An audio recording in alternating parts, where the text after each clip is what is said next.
Hello. Hello, hello, hello. Good evening, everyone. I'm just going right into it today. I want that shiny. Hello, Fennekin.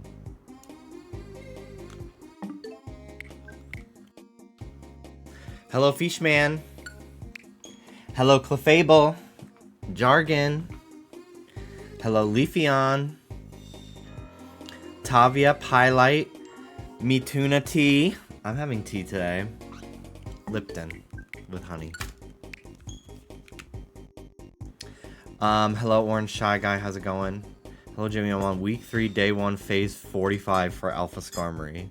I love the captain's log every time. Ooh, there's like a string in here.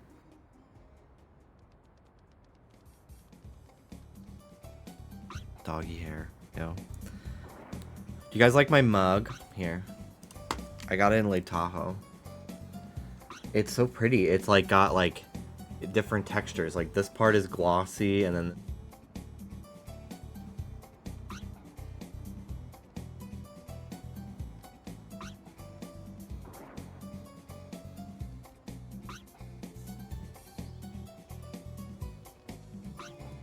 I'm muted!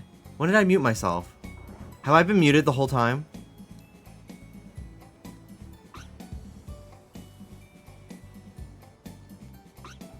No? Okay, I don't know what happened. Maybe like the steam or something. I don't fucking know. Or the string? The wet string? I don't know. Yeah, I have no idea what happened there. Yeah, the very next day I went back to the gift shop and I bought this mug for myself too, because I was like, well, I want one. Just tea and honey. Nothing crazy. Last night... Chug, chug, chug, chug. Hello, Alex. Hello, Alan. Hello, Hannah. Hello, Anne. You got this, Jimmy! We all support you! Thank you.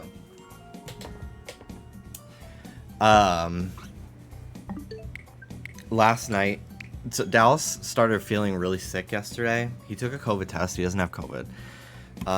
He thinks he just got like really run down. And we haven't been eating the healthiest lately because, just life. Been busy. Too busy to cook, so we just get junk food all the time, which is not great. But I've been trying to cook. I do have some groceries that I got delivered, Amazon Fresh. Sorry, I supported Bezos, but I had to do what I had to do. Anyway, so I've been trying to cook when I have a chance to. So last night, to make him feel better, try to get some nutrients in his system. It was literally like 12:30 a.m. Thank you for the streak, Tavia. I started boiling some pasta. I added some ground beef with garlic, green onion, and shallot, chopped up shallot in it. So I did that in a separate pan. And then for the sauce, I did make my own tomato sauce the other day, but I didn't have tomatoes anymore, and I just didn't. I was like, I don't give a fuck. So I just used like a jar of tomato sauce. But oh, I'm not showing the game. Sorry, I didn't find anything. I blended. I used the blender, and I blended the tomato sauce from the jar with a can of beans and a huge, like half a bag of spinach, just to add some more nutrients to the sauce, and added that over the pasta and the ground beef. And yeah, so hopefully that was a good amount of nutrients for him to have last night. And then today I just ordered some, we still have some leftovers that I'm gonna eat later, but I ordered some soups for him from Panera, and I had some as well. So hopefully he starts feeling better. Hannah, thank you for the streak. Hello, Michael. Wicked viewings have occurred. when we went to the Reba live taping. I'm wearing my Reba shirt today. When we went to the live taping of Happy's Place, they had this guy. Every like live audience show kind of has like if it's like, it didn't happen when I went to Seth Meyers, but they did have one when I went to Samantha Bee back in like 2016. And they just kind of have like a stand-up come out and like keep the crowd energy up in between takes when they're resetting the camera, tells them like what things they should like react to and what they shouldn't, blah blah blah. And this guy, he kept telling people, don't be scared. And we were like, like he would just be talking and then he'd be like, and like if somebody's like shy to ask a question, he's like, don't be scared. I don't know. I don't know if I like that.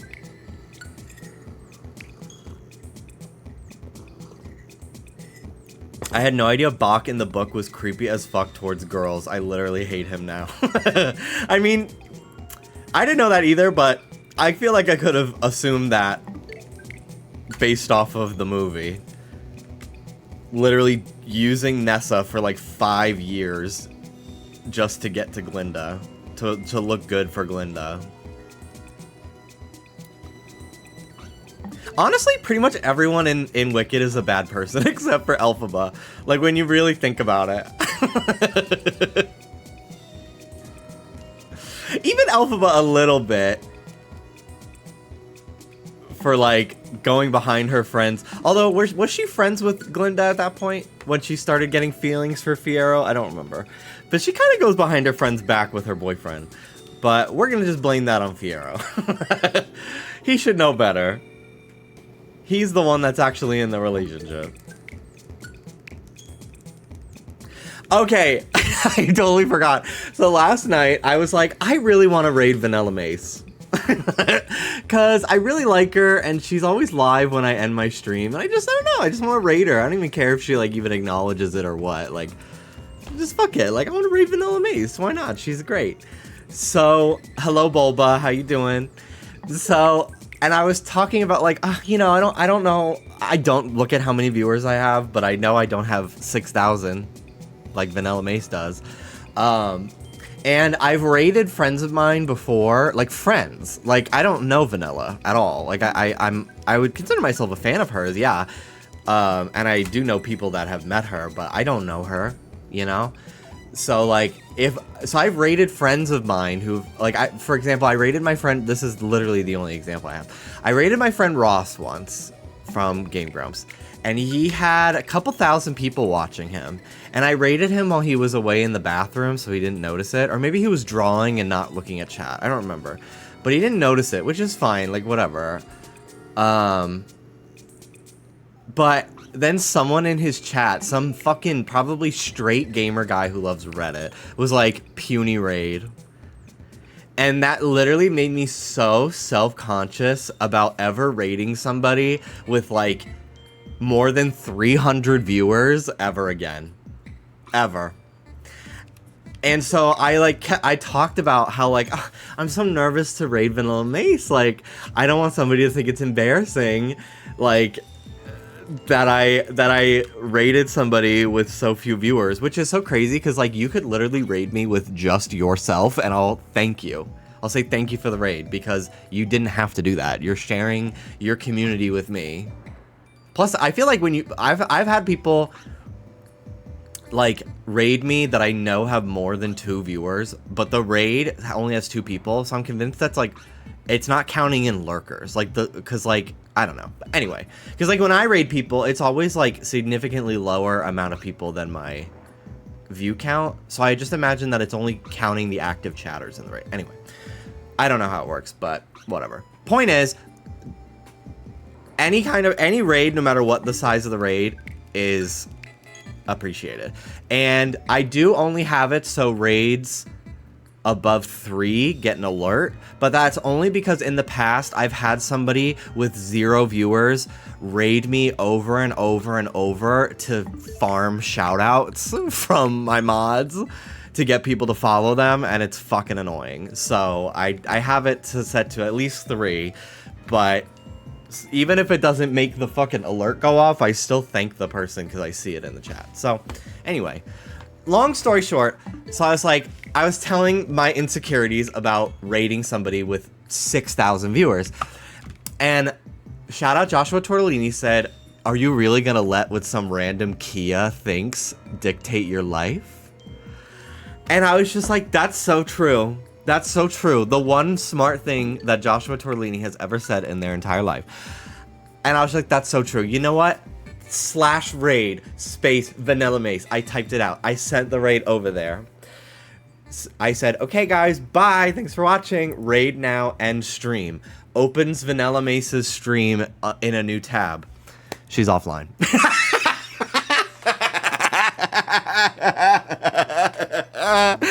She had like just gone offline, and I literally just sat at my fucking computer cackling. I was actually like beside myself with laughter. I was like, of fucking course. After all that, she was offline. And there was one person in chat, all caps, it might have been one of you, and I just didn't realize it, but they were like, Jimmy Wetzel! And I was just like, that's all I needed. No way!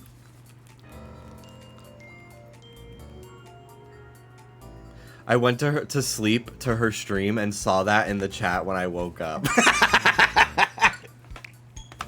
That's fucking hilarious. But anyway, so that was that. That's the vanilla raid incident of 2025. I think she's so fucking cool, dude. I'd love to know her personally, but I also am not gonna be weird about it. Like, I'll let it happen organically someday. I'm not gonna tweet her, hey, by the way. But she just seems so cool. She just seems like people that I'm already friends with in terms of like how she views streaming and her sense of humor and everything. I've watched a bunch of her vlogs. She just seems cool. I think we're the same age too.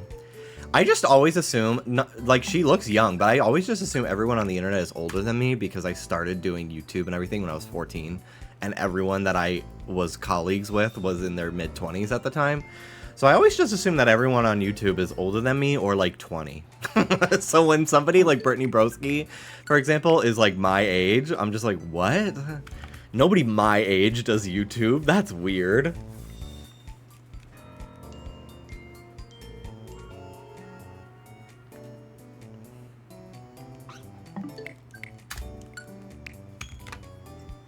I'm charging my iPad. It's only at 27% though. I bought a high-speed charging cable because I'm just using this cheap-ass one that's like 10 feet long. So I feel like it takes longer to charge because it's so long.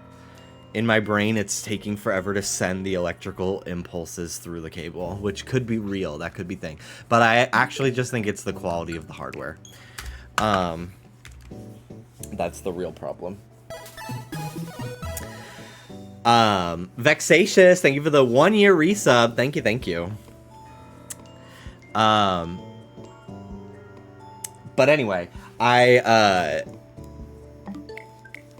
ordered a faster charger because when I stream art on my iPad, I have it outputting to an HDMI. So it's using basically double the power it normally does to output my iPad screen to my iPad and then also to the quote-unquote TV. It's actually just my capture card. And so when I'm streaming my iPad, it either just stays at whatever percent, and I'm charging it at the same time, it either just stays at whatever percentage I plugged it in at. So like if I plug my iPad in at 45 and I kept like my brightness low enough and I set my canvas to be like dark gray instead of white, like the battery will just stay at 45.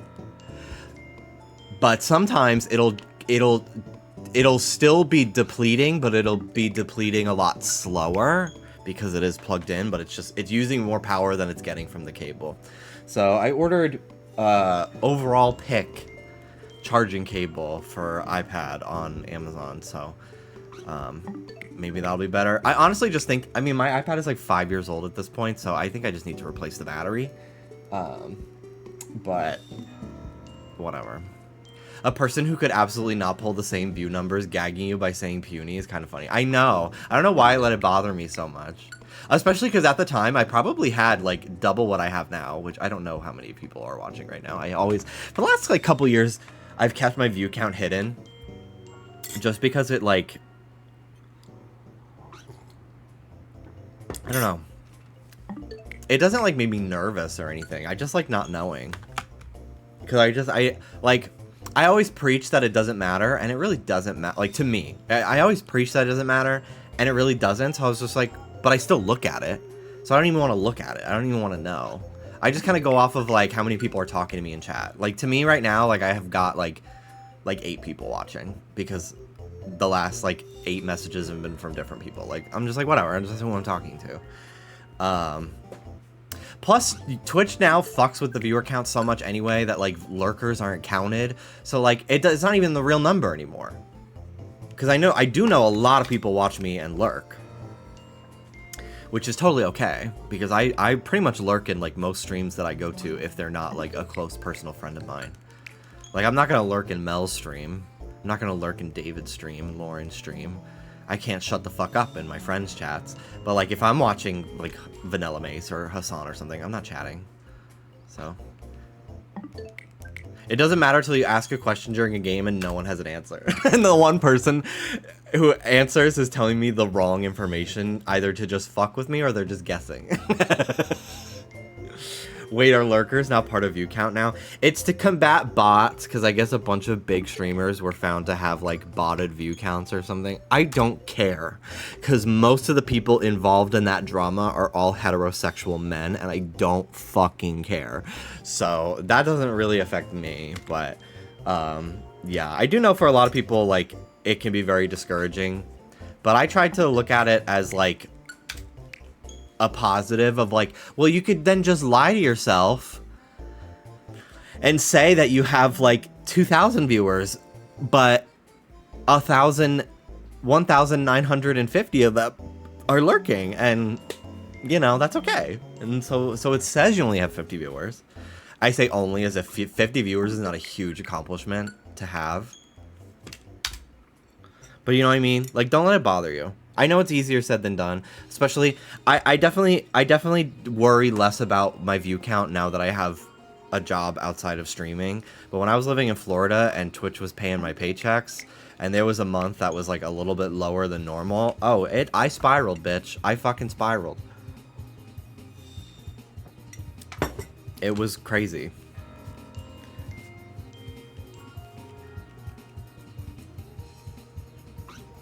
Shout out to the 3,000 silent Wetsies. True. And you have to think of it this way too, like with streaming, because it's live, a lot of people, like, it is kind of like you just have to be there, and it really, like, the time that you stream really affects everything. Like, because it's not like a YouTube video that you put up and people can just, like, watch whenever, like, it's live, like, sometimes people are just busy that day. Like, sometimes people just have to work that day. It's not that they don't want to watch you. They just can't. So, you just can't take it personally. And it's hard not to, because it is, like, I feel like going live on the internet is one of the most intimate and personal things you can possibly do in content creation. Which is a phrase I fucking hate, but, because it is so unfiltered, unedited. You really put yourself out there. And it can be because it literally is, like, it's not, like, for a lot of people, unless you're, like, playing a character or you're, like, a commentator on news or whatever, like, a lot of it is just literally just how personable and entertaining you are, I guess. So it literally, the only thing, like, there are some people that are, like, say they're a speedrunner, like, people are watching to see their skills, right? Bitch. That's not happening here. Like, the only thing that people are showing up to watch me for is my fucking mouth that I can't shut, you know? So, if people aren't tuning in that day, you can be like, oh, well, people are bored with me. Well, that's not true. People go to school. People have work. Especially, I think I had a huge increase in viewership with Animal Crossing because it was a game that people really wanted to watch other people play. But also because of COVID. It was the same time. So a lot of people just were home all day, working from home, going to school at home, or just home. And people had more time to watch Twitch. They just did. They had more, like, disposable income compared to now, where we're in literally, like, arguably, like, the worst financial crisis since the fucking Great Depression. Like, times are tough right now. So you can't take, like, oh, my sub count's lower. Well, it's not about you. Like, people have bills to pay.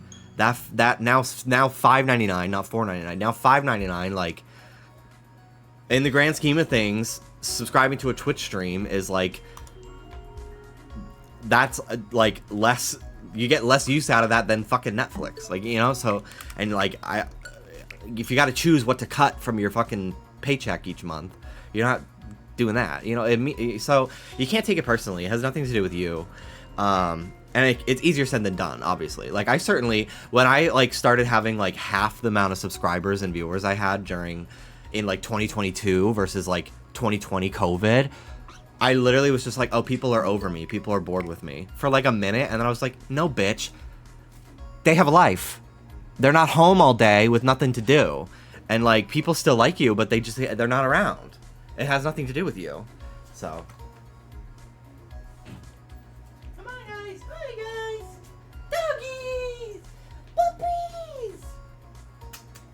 You weren't even born yet during COVID. You only know a world with vaccines. My baby boy. Hi. Hello. I love you.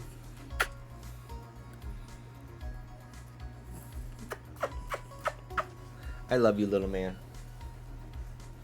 A lot of people are not ready to find out what total strangers think about them. Come on in, bro. You clearly want to come inside. You're just standing there. You're so awkward. You're such an awkward girl. I love you. Yeah, I do think that's true. And I also feel like that's not a bad thing. Like, I honestly think most people should not know or don't need to know what other people think about them. Like, complete, total strangers. Like, that's normal. That's a totally normal thing. I think, like, expecting that of people is kind of like what we've, like, because we're so online with, like, TikTok and all social media, really, like, we just expect other people to be able to handle, like, suddenly becoming the main character of the day and having a million people fucking critique them. It's like, that's not fucking normal. And, it's definitely a skin you have to build up over time. And there are days where, like, something slips through the cracks and really fucking gets to me. And it really bothers me for, like, a day or two. Excuse me. But for the most part, at this point, I've just been doing it for so long that I'm kind of numb to it. I don't really let it affect me. I think being older helps. Things really used to stick with me when I was younger. And also before I was aware that I had OCD, a lot of negative comments that people would give me became intrusive thoughts for me. And it was like, it literally, like, drove me to want to kill myself. Like, that was why I called the hotline, was because comments that I had received upwards of, like, 5 to 6 years prior were still playing in my head on a loop. And it was really tough. It was really fucking tough. But I was also, like, 18 or 19.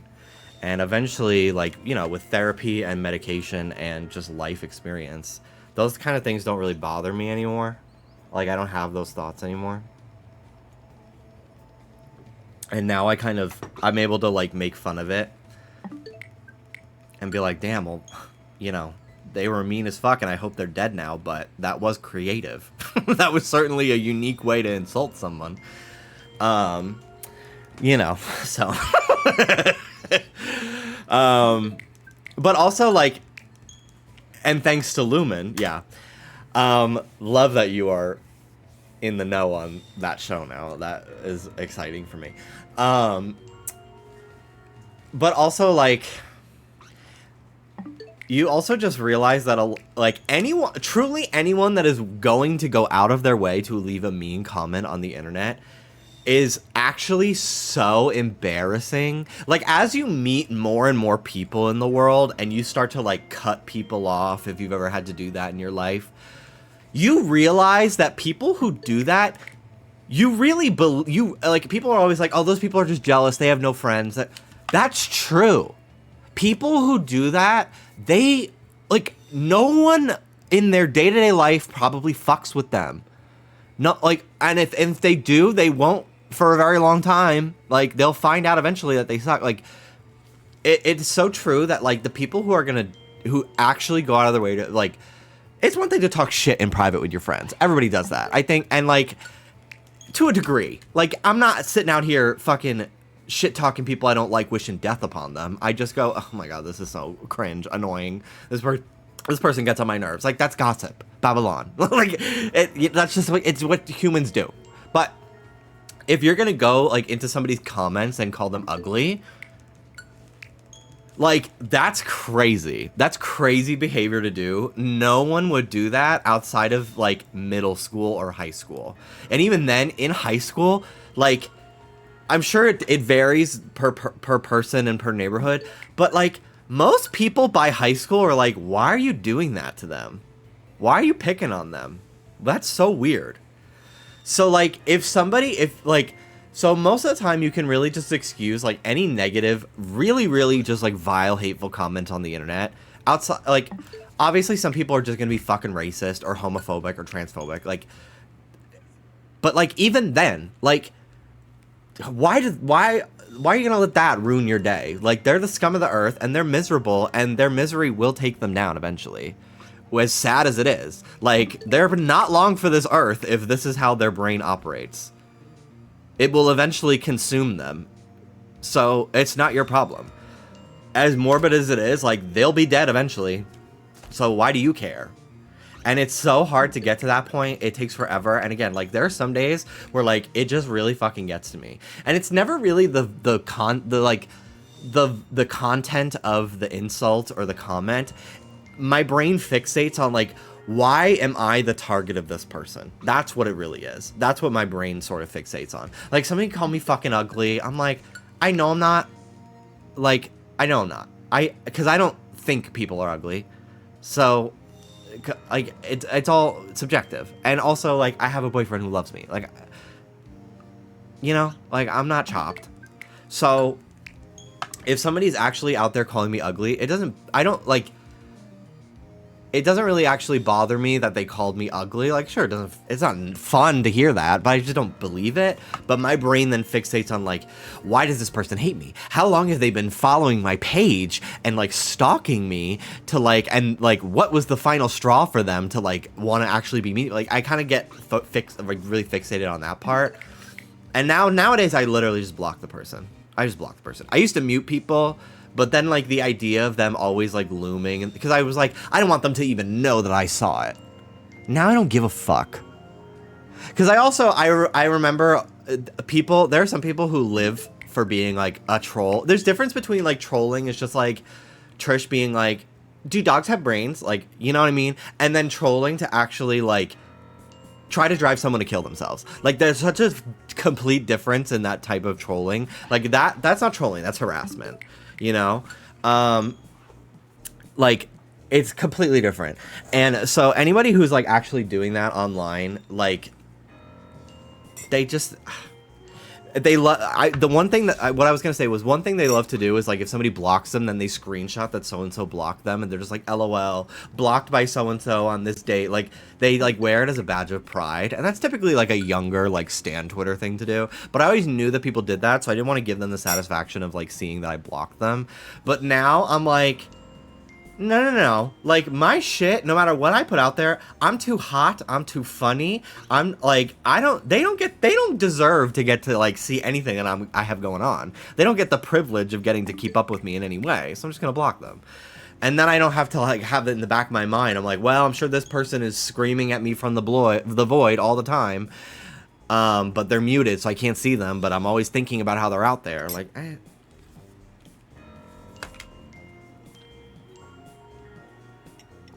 But a lot of people take, like, getting blocked after, like, harassing somebody as, like, a badge of honor. And it's like, actually, you're a psychopath. You're actually a piece of shit. But, like, truly, like, when I think about the people in my life that, like, have done me wrong in my personal life, and then I find out that they've been mean to other people in my life, and we all are, like, unified in, like, having cut this person off, I'm like, oh, like, there's so many people like this person out there, and if me and, like, 5 other people who I value their opinion of and love also feel this way, I'm sure millions of situations like that exist in the world. So if somebody's out there telling you you're ugly on Instagram, they probably got 5 other people in their personal life that talk shit about this person, about how much of an asshole they are. Like, they're not long for this world. They're just not. Unless they fix their shit and take accountability and, you know, like, figure it out and heal. But until then, like, they're not your problem. They're lesser than you. They really are. Because they're not operating at, like, a human level. Like, they're a fucking, like, demon. They're not worth your energy or mind space. And again, easier said than done. Like, just 2 weeks ago, I was like, I had a really bad day because somebody insulted my appearance. And it bothered me for, like, the whole day. Because it, like, you know, I've overcome a lot of insecurities in my life, but I still have some. They're not very present, but, you know, they're, like, tucked away neatly. They're compartmentalized neatly. And then sometimes someone digs in there and it hurts you in a way that brings up bad memories, and then it just kind of sticks with you for the day. Then I go to sleep, I get over it, but that's only because I'm on antidepressants for OCD and shit like that. But, like, yeah, not every day is amazing. I would say, like, maybe 365 days a year. I'd say about, like, 10 of them I have a bad day because of an internet comment. But for the most part, it really... It does get better as you get older, I will say. Or, like, just you learn coping mechanisms that are healthy. So, yeah. It is very rare for these people to actually have anyone tell them how much of an asshole they are, because it isn't anyone's burden to fix people like this. Yeah, that too. Like, honestly, like, the people that have been fucking mean to me in my life, fuck them. I'm not helping them. I'm not doing them a favor by fucking helping them after they've done so much horrible shit to me. Like, fuck no. Not my problem. They should be mature enough to realize it on their own. And, like, that's okay. That's totally okay. And for some people in my life that have been mean, I have fucking told them. I have. I spent like an entire year telling one friend to fucking stop saying shit like this, or stop acting this way, or treating me a certain way, and they just didn't listen. So I was like, well, then you're done being my friend. You don't get the privilege of knowing me. And you should feel that way about yourself too. Not to interrupt, but can I confess something? Can I confessa?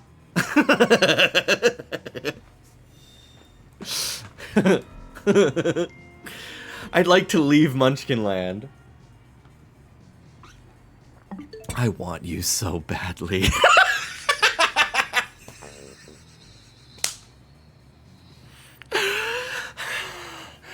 Fuck.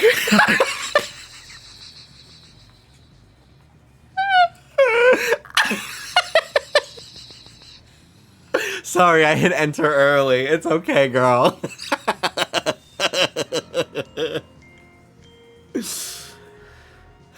my god.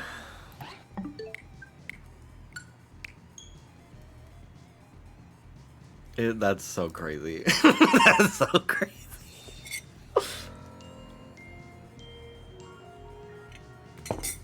Also, one thing that can really help you, especially if you're starting to be a streamer or a YouTuber or anything, I cannot stress the power in turning your hate comment into a copy pasta amongst your audience / friend group. I can't stress enough how powerful it is. Because then you just like memeify this situation and you like, it immediately like takes its power away, flips it on its head to show just how actually insensitive and insane it is to actually say this to somebody and mean it, you know? Oh, you want to play with your elephant? If you can even still recognize this, this is an elephant. They love this thing.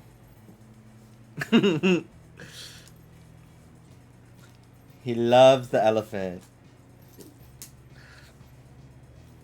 I did that to Danny. He blushed.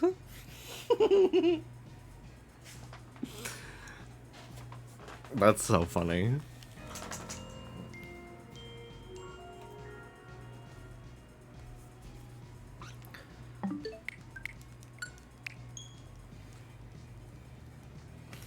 Soda's so easily manipulated with toys. It's so funny. Like, if he's being annoying, like, you just take a toy. Like, if he's getting into shit he shouldn't, you just take a toy and you wiggle it, and he stops anything he's doing, and suddenly he wants the toy, and then he's just, like, fixated on the toy. You guys want to leave? Want to go back to Daddy? Bye-bye!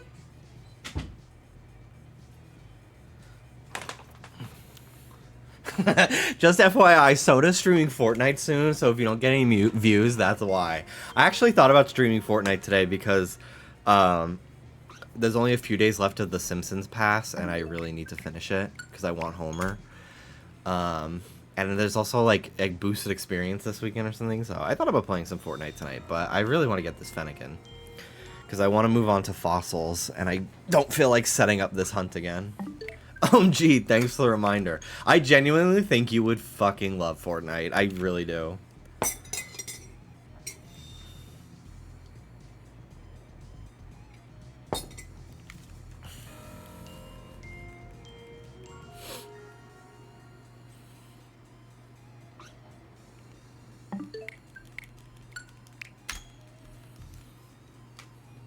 My music is so quiet.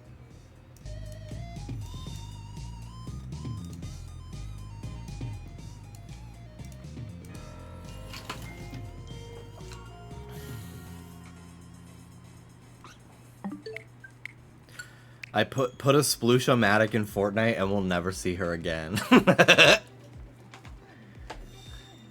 Sometimes I go on stream and I'm just like, I really hope I have stuff to talk about today.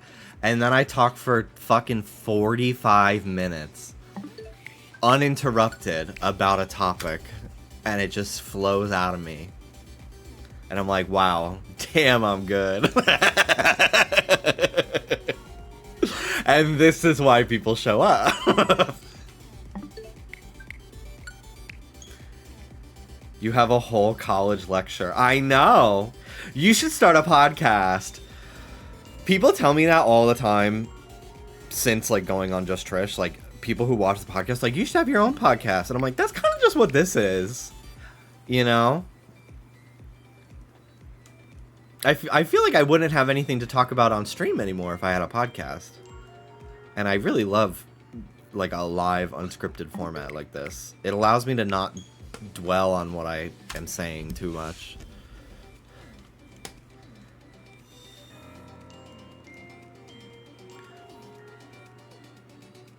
It's certainly a great thing to come back to your streams on. Well, welcome back. Happy to have you. Currently on the train to a collector con. I'm gonna go buy more toys. That's fun. I really always wanted to go to one of those kind of like toy event things, but I just don't know where to find out when they are. I should really be better about that. The only thing is a lot of that shit is on Facebook, and I'd rather be dead than fucking use Facebook more than like twice a year. The only time I post on Facebook is a cross post from Instagram because I forgot to uncheck don't share to Facebook.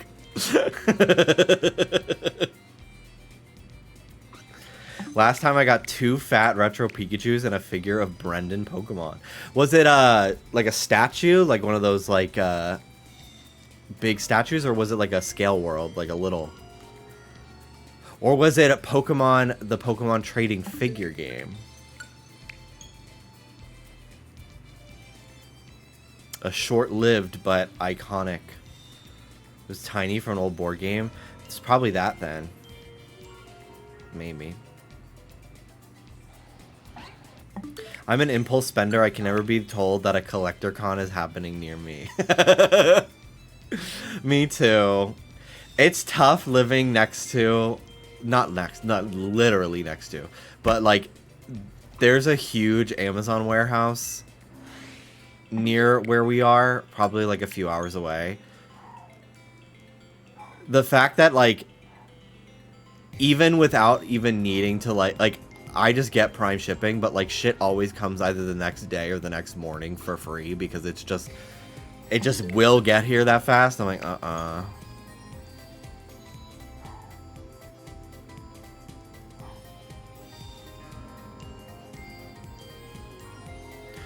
The Costco that our building is attached to.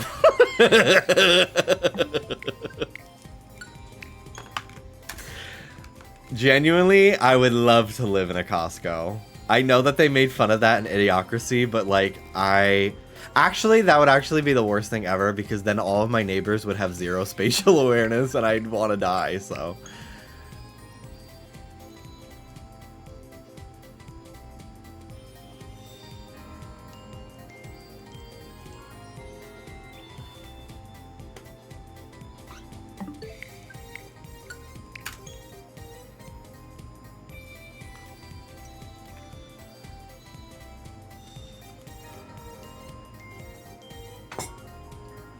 Costco's the scariest store ever invented. I'm living for the uptick in videos on TikTok of people making fun of how horrible it is to shop at Costco and Trader Joe's. I need to find this one that really fucking got me.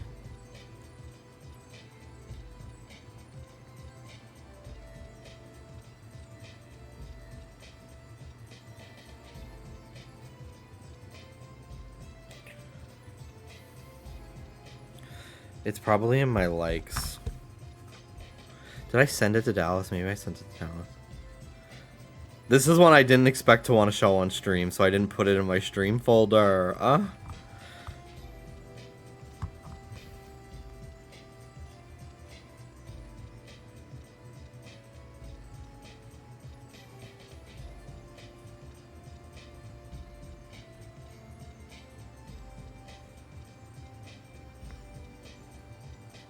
Here we go. I found it. I reposted it. That little moan you just did.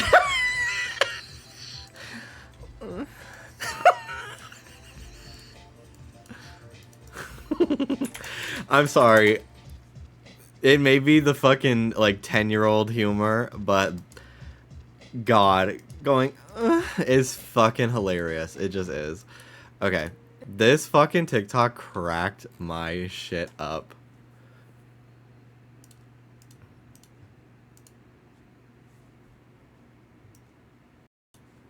It's my second day on Earth. I've only been here for 2 days. I just got the surgery that makes you blind and deaf. I can't go anywhere without my grandmother, my mother, and my child. And my father and my grandfather. And my grandchildren. If I don't stop my card and put my receipt in my wallet immediately after leaving the store, the Earth will blow up.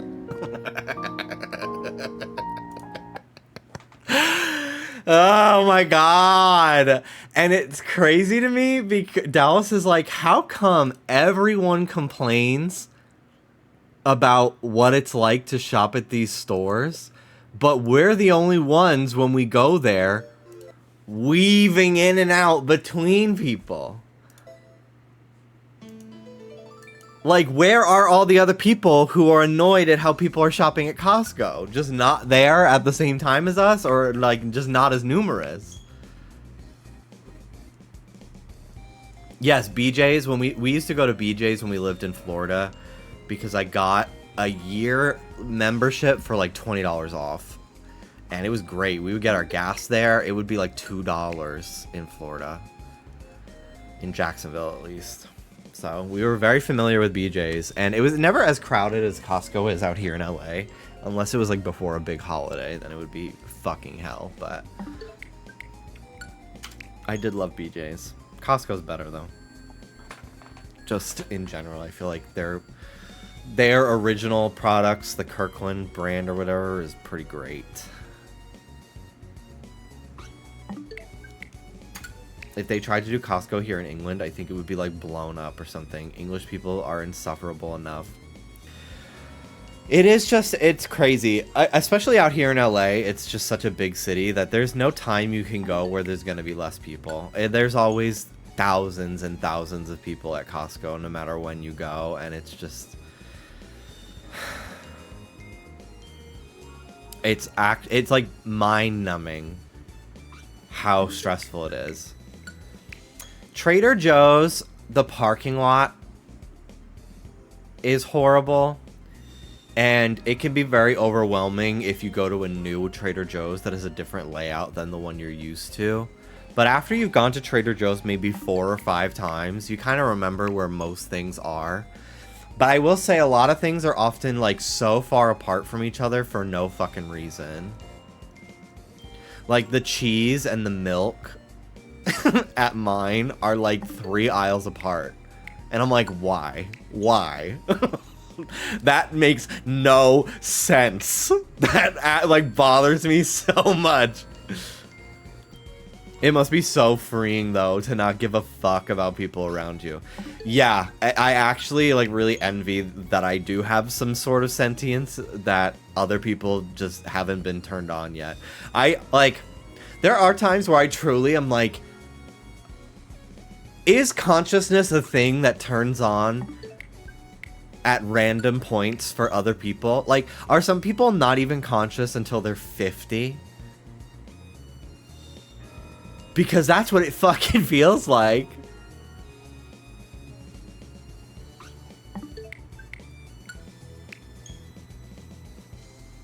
It's more because they want people to spend more time in there, because those are items people go to, and by separating them, more time is spent in the store. I guess that's true. But I also watched a video about Trader Joe's where their store is designed in a way to get... If you've ever noticed, I don't know if I've ever been to a single Trader Joe's, unless it's like part of a bigger outlet mall that has a huge parking lot.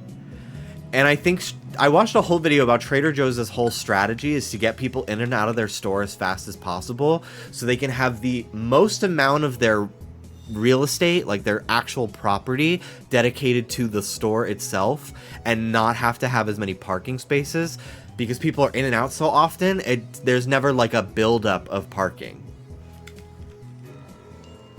But you could be right.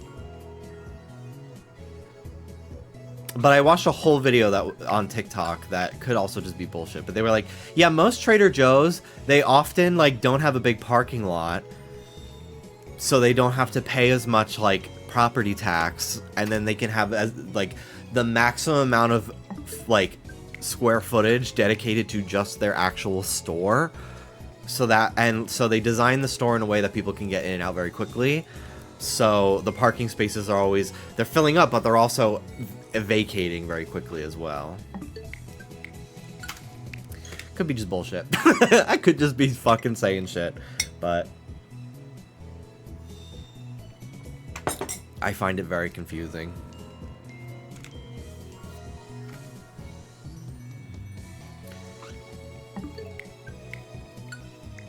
I was just going by grocery stores in general, not sure about Trader Joe's. I do love the layout of a Ralph's, although every single one is obviously completely different in layout, so if I go to a different one, I have to completely relearn where everything is. There was one time where I quite literally could not find loaves of bread at Ralph's, and I was just like, I guess LA just doesn't have bread. And eventually I found it, and it was in the dairy section instead of like near the pasta and the crackers where other like wheat products would be. And I was very confused by that. I ordered my Thanksgiving turkey today from Amazon Fresh, which sounds dubious, but it's, you know, they're just bringing it from a grocery store. And it's a butterball. It's not like prime brand. But that might be it right now.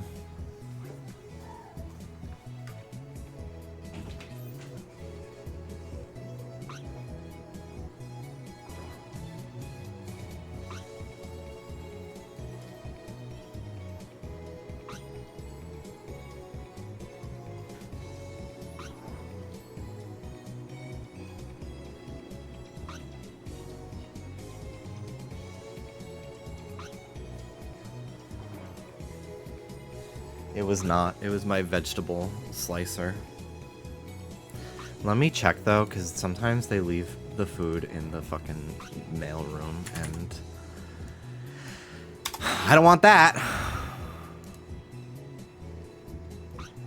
No, still out for delivery. Okay. Thank you, Jeff Bezos, for this meal. But yeah, I ordered a 20-pound turkey. Last year I cooked a 12-pound turkey. But this year I have me and Dallas.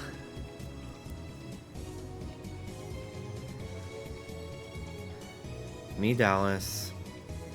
5. Almost 10 people, potentially. I have 2 maybes for my Friendsgiving. But 7 definites, including me and Dallas. So I got a 20-pound turkey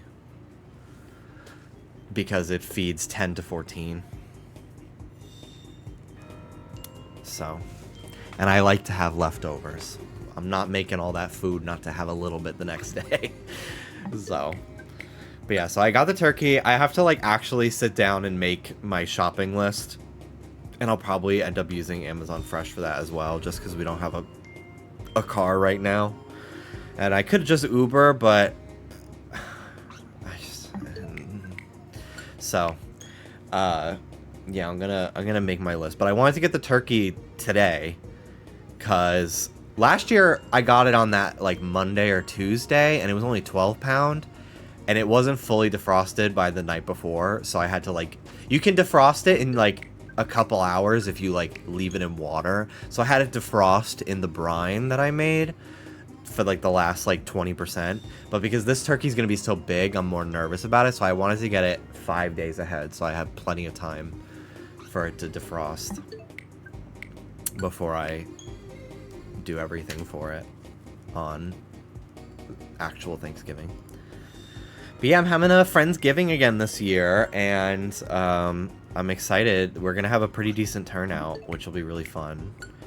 So I told people start coming over at like 3 o'clock, and we'll just chill and chit chat and probably pick on some stuff.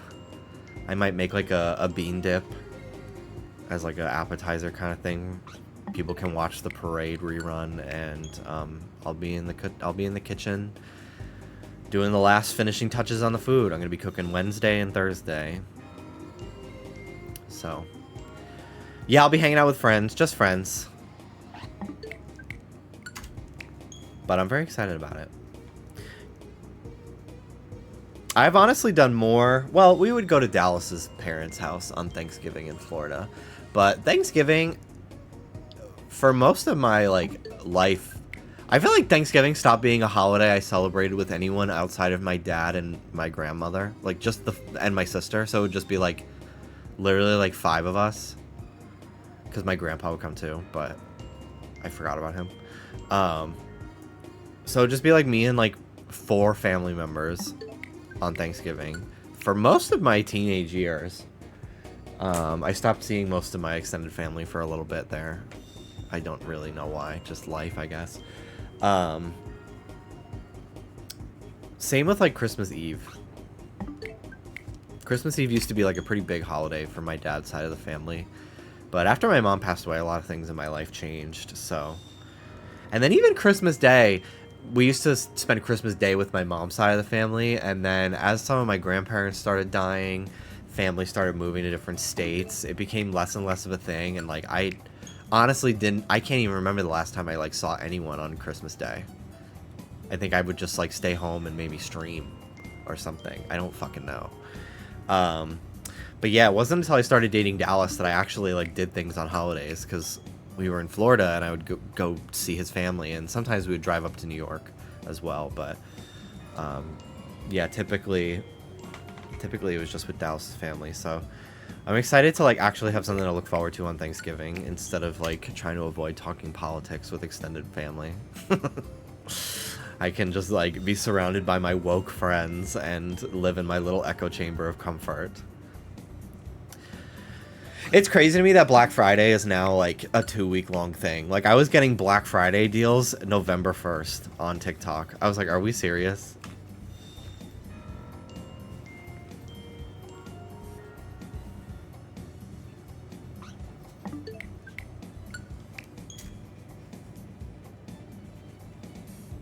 Little soda. Hi, bud. Hi. Hi, buddy. Hello. I bet you're still going to be crazy on Friday. Yeah. If a Black Friday sale is anything less than 50%, it's not a Black Friday sale. That's true. When I was a kid, I remember there was one year where I actually did go out on Black Friday and like went to a bunch of stores with my cousins, and it was kind of fun. Because we were young kids, and it was like we could get so much stuff with like I would use like my YouTube ad revenue money and shit, which was like $200, but I can get like a ton of games at GameStop. And it was also just like fun to go from store to store even if I wasn't buying anything. But now that I understand as like an adult, I understand. Even if I haven't worked that type of job myself, I understand the fucking horrors of being a retail employee on Black Friday, that I'm not showing up. I'm not fucking showing up. Plus, like, when I was a kid, I, like, literally, like, the deals were shit that was so good, people were gonna camp out for them. And now, like, a Black Friday sale is, like, 10% off. Are you fucking serious? Are you nuts? No.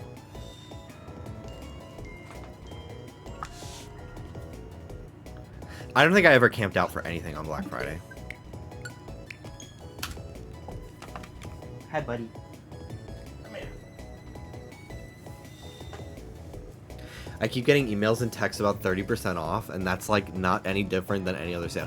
10% is like the discount they give you on like a podcast sponsorship. That's not a Black Friday sale. I appreciate the 10% when it's a podcast sponsorship, but no, that's not a Black Friday sale. If you are not just barely making a fucking profit off of the sale, it's not a Black Friday sale. Hi. Unless you're like a small business. If you're like an Etsy seller, that's different. If you're Walmart, I don't want to hear about it. Hi. Little guy. Hello. You're so cute. I watched a whole video today about the Stranger Things stage play and all the inaccuracies of it. I was like, damn, these fuckers don't even know how to read a wiki for their own show to keep their dates straight. The amount of just like dates that completely contradict each other between like even just seasons of the show, but then like this like official stage play about Vecna's origins that like have all the dates completely wrong and contradictory to the actual Netflix show. Not to mention they gave him a female love interest, which is crazy because I don't know a more queer-coded gay-coded villain in a fucking movie. Or a TV show, like, that I've seen in recent years. Like, Vecna's a gay guy.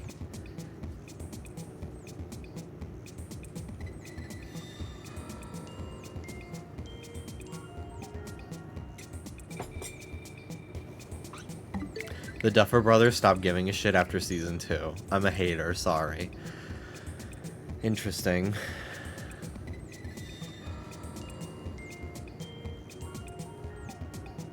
In the future, Black Friday sales will be remembered will be remembering the concept and fantasy of saving money. Yeah.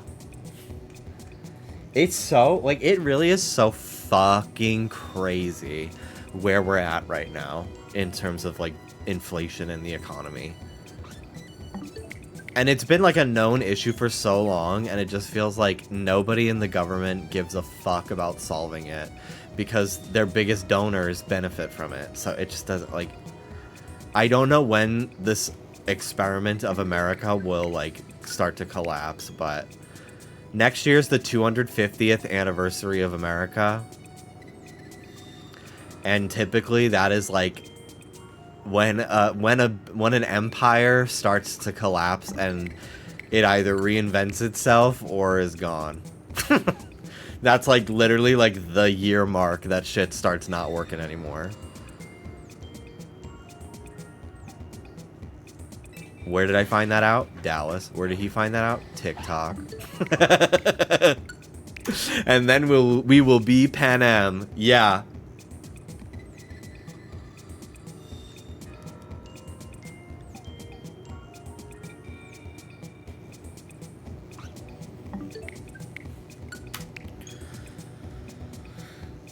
Which district were you hoping to be in? Well, all the main characters seem to come from 12, so... Even though it seems like the absolute worst one to be in. So, I'm gonna just say 12 so I have plot armor.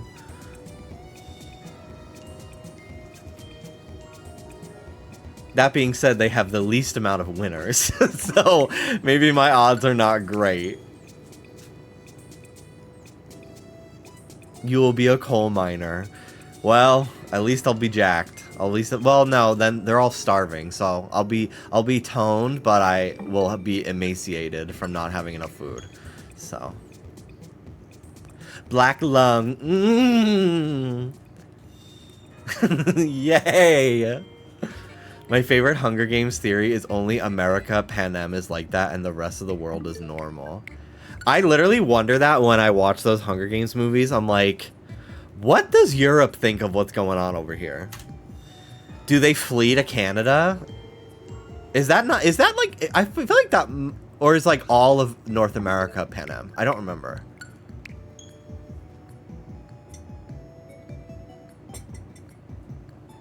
I believe Pan Am is all of North America, or like a lot of it. That makes sense then.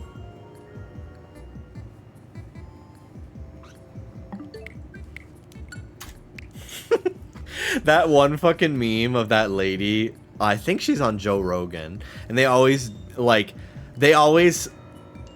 frame it as like propaganda that other countries tell about America, but it's actually true. And it's like, they say in America you have to pay for the ambulance to go to the hospital, but it's true. It's like they say in Pan Am they have 25 people compete to kill each other. 24. Whatever.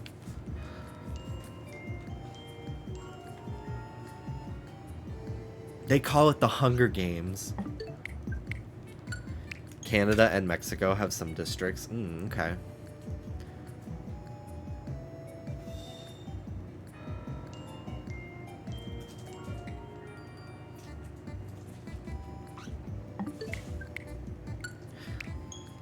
I am so glad that I, like, never got spoiled on anything for the Hunger Games, because when I watched them all for the first time a few years ago, the ending of Catching Fire genuinely had me, my jaw was to the floor.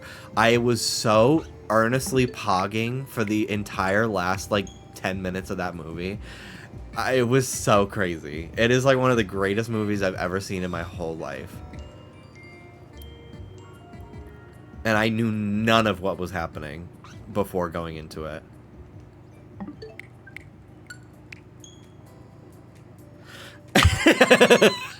I need you to know that I still think about you thinking The Hanging Tree was a leaked old Lana Del Rey song. Yeah, I only knew, are you coming to the tree?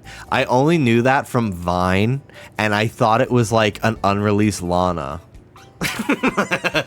Like, I thought it was like a Lana Del Rey song, because she sounds like Lana in it.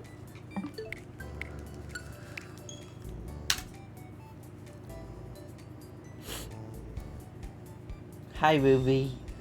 You guys have cute little toys. They're so cute. You love lamb chop? You want lamb chop? Here you go. Good catch, baby. Don't let him steal it. You're literally triple his size. Take it back. Take it back, Rube. She's so sweet. If he wants a toy, she just lets him fucking take it from her. But it's so sad, because then he has like 3 toys and she has none. But she doesn't give a fuck enough to like take it back from him or not let him take it.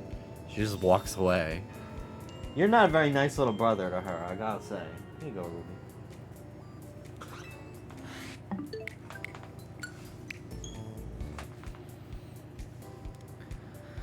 Reading the books for the first time was like crack. Imagine reading the book when Mockingjay wasn't out yet. It was crazy.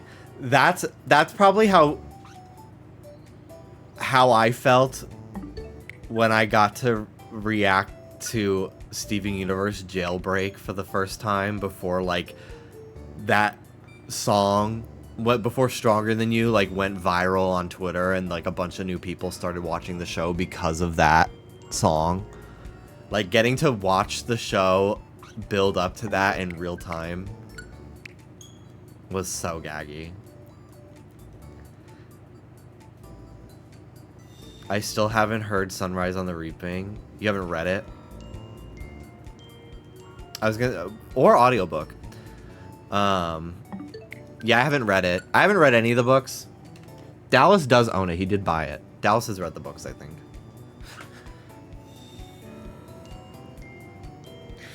Is Taylor Swift an only child? Is that like why people make fun of her calling herself the eldest daughter?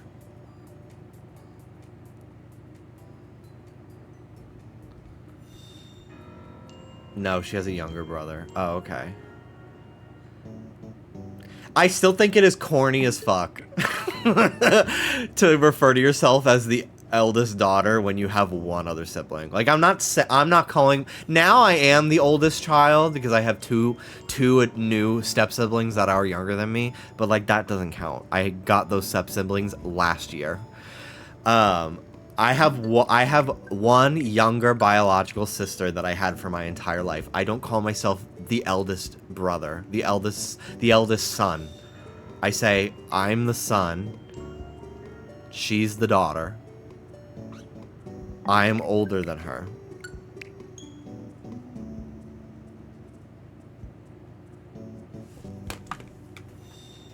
She... Billionaire woman addicted to being seen as this, like, tortured character. It drives me fucking crazy.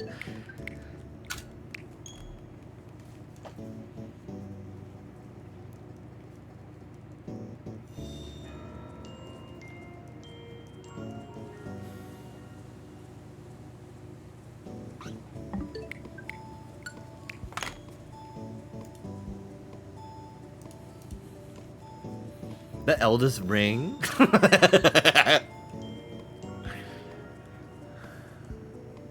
That's like me thinking of myself as an only child when I have 4 younger brothers.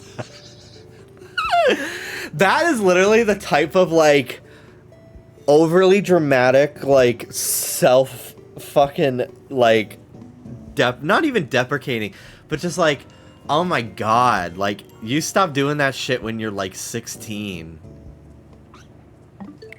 Like, God, life is so fucking hard for me.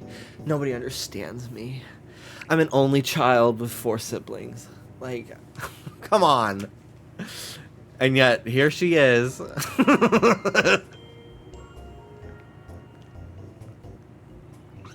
I try so hard not to fucking be mean about her because I do have so many friends that are wonderful people who I love that love her, that are Swiftie, like big Swifties and really love this person.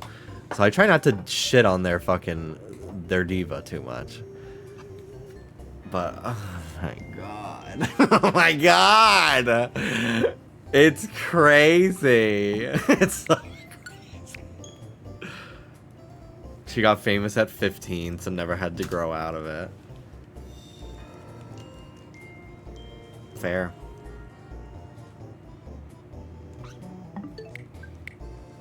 I'm tired of dealing with stupid people.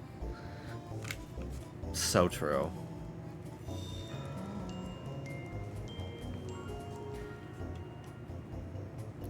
I'm trying to decide what, like, so I still do kind of want to start reading the Bible as a bit.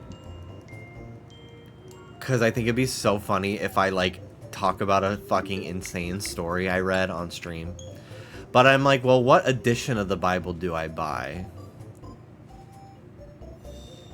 Do I even need to buy a Bible? Do you think a church would just give me one if I went to one and asked for one? I feel like you shouldn't have to buy the Bible. How's it going? Okay. I think that was brave of you to say. What? I don't think you should have to buy the Bible either. T. You gonna give up on reading it though now? You don't want to pay for it? I don't want to buy it, no. Bitch, they're giving out pocket-sized ones at every library. They're standing out front. They're standing out front of the stores. I think there's free apps with ads. with sidebar ads. What do we think the ads for like hardcore Christians are? Like if they're trying to really make good money off of the Bible app, what are the ads that get put on there? Just like tea, coffee, like basic stuff? Or do you think there's like specific like buy this like I don't know, religious statue for your like maybe rosary beads? I feel like it's a lot of like I feel like it's a lot of just like gifts you get for your coworker that you don't know that well, like candles, like stuff that like I think so no one's not gonna have a use for that. Like a candle, I just start thinking of like anything Christian Girl Autumn wears, like scarves. That's why I said tea, coffee. Yeah. Like someone who, like, you literally have no idea any personal anecdotes about them, but you still need to get them a gift for Christmas. Because it'd be weird if you didn't get that one person in the office anything.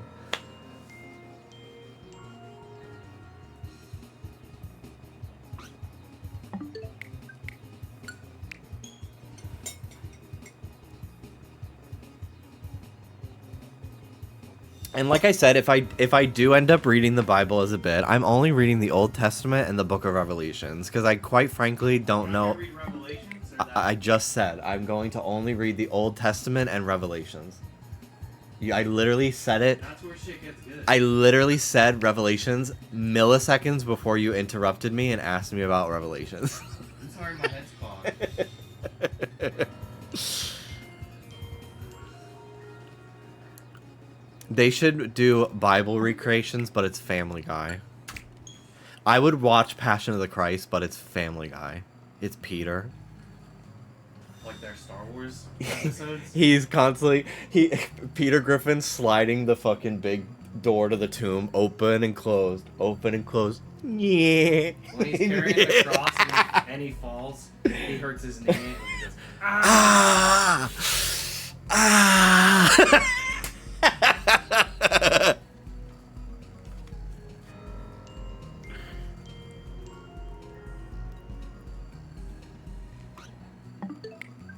I remember a friend and I going through a Bible and the amount of times slavery is mentioned.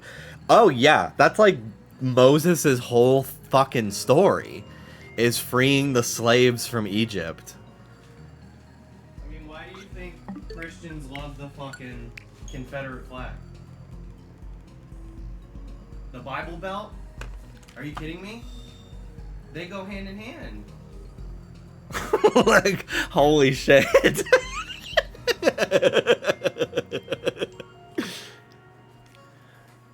Peter, the cross is here. Cross? Yeah. Holy shit.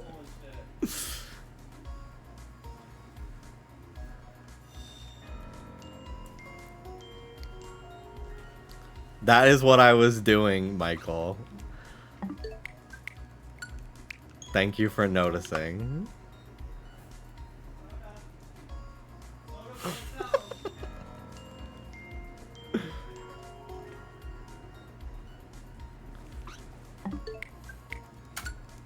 I am a Christian. I hate the Confederate flag. I'm also black, so yeah. I remember seeing a Confederate flag license plate in my neighborhood in the Bronx. And I was just like, what are you doing here?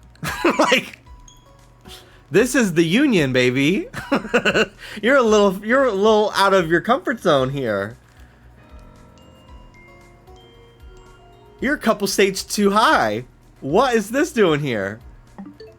That's like when I see Confederate flags or like "Don't Tread on Me" stickers on like fucking Ford pickup trucks out here in California. I'm like, what? What are you doing out here?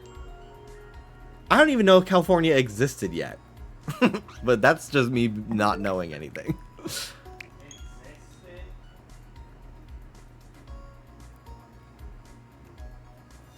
Were discovered by colonizers. Well, I mean, like, as part of the United States. Surely wasn't recognized as a part of the United States.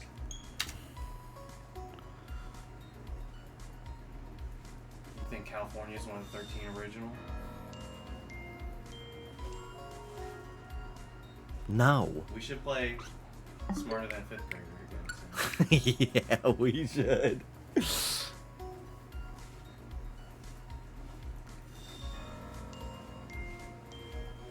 That's so interesting that your last name is actually... Oh, wait, no.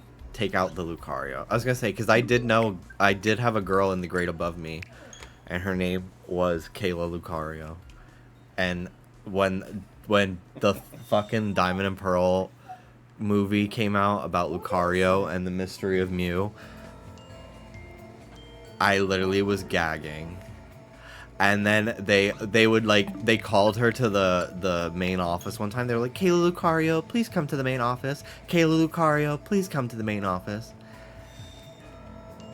And I literally, before I knew what pogging was, I pogged. I pogged. And it's spelled exactly like the Pokemon. Like, that's her actual last name. I'm starting to Not to think dox. you were homeschooled.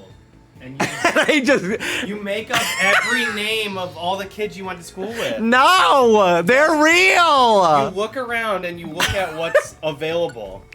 There was one time where I was listing off three... You named 2 names. No, I named 3. They were 3 kids that I went to school with who are real, and one of them is a news broadcaster in, like, West Virginia now or something. Well, since she's public, let's go ahead and give them a taste. Okay. Of the type of names so you're coming up with. I was listing off these 3 kids. They were in the grade above me, and they liked Pokemon. So they were some of the few kids I went to school with that I would sometimes talk about Pokemon with. And their names were Noelle Ford, which is like I'm looking around, and I see a car. Yeah, and you see a wreath. And yeah, and then Christmas time. And then Thomas Noon. I'm looking at the clock. He sees a train. And he sees the clock. And then Jennifer Anderson. Jennifer Anderson? They're real! They're real people! We did the play together! Sounds suspiciously close to Jennifer Aniston. They're real! They're all real, but they sound like they're fake people! I literally said, I clocked him the second he said them. I looked at him, I was like, those are not real people. Those are not real people. So let's try again. Noelle and I are still oomfies on Instagram. And it's so funny because, like, I remember her sounding a certain way, but now she has, like, She has like a news broadcaster voice. So she's like, "Good morning." And I'm like, "What the fuck?" That's so crazy. She was cool. She lived down the street from me. And I remember she came over to my house one time and I was so excited that someone was going to come to my house and play Pokemon with me. And we used the link cable, which I had never used before because she had one. Do you actually believe in the Bible? Fuck no. I don't believe in any of it. I'm like pretty much like an atheist at this point in my life. I'd say maybe more agnostic. I don't know. I kind of operate in this space of like, I don't have the mental bandwidth to think about shit that isn't right in front of me. I just don't.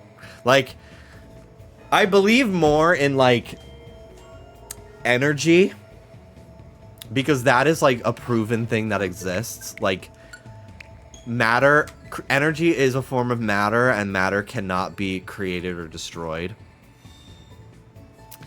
And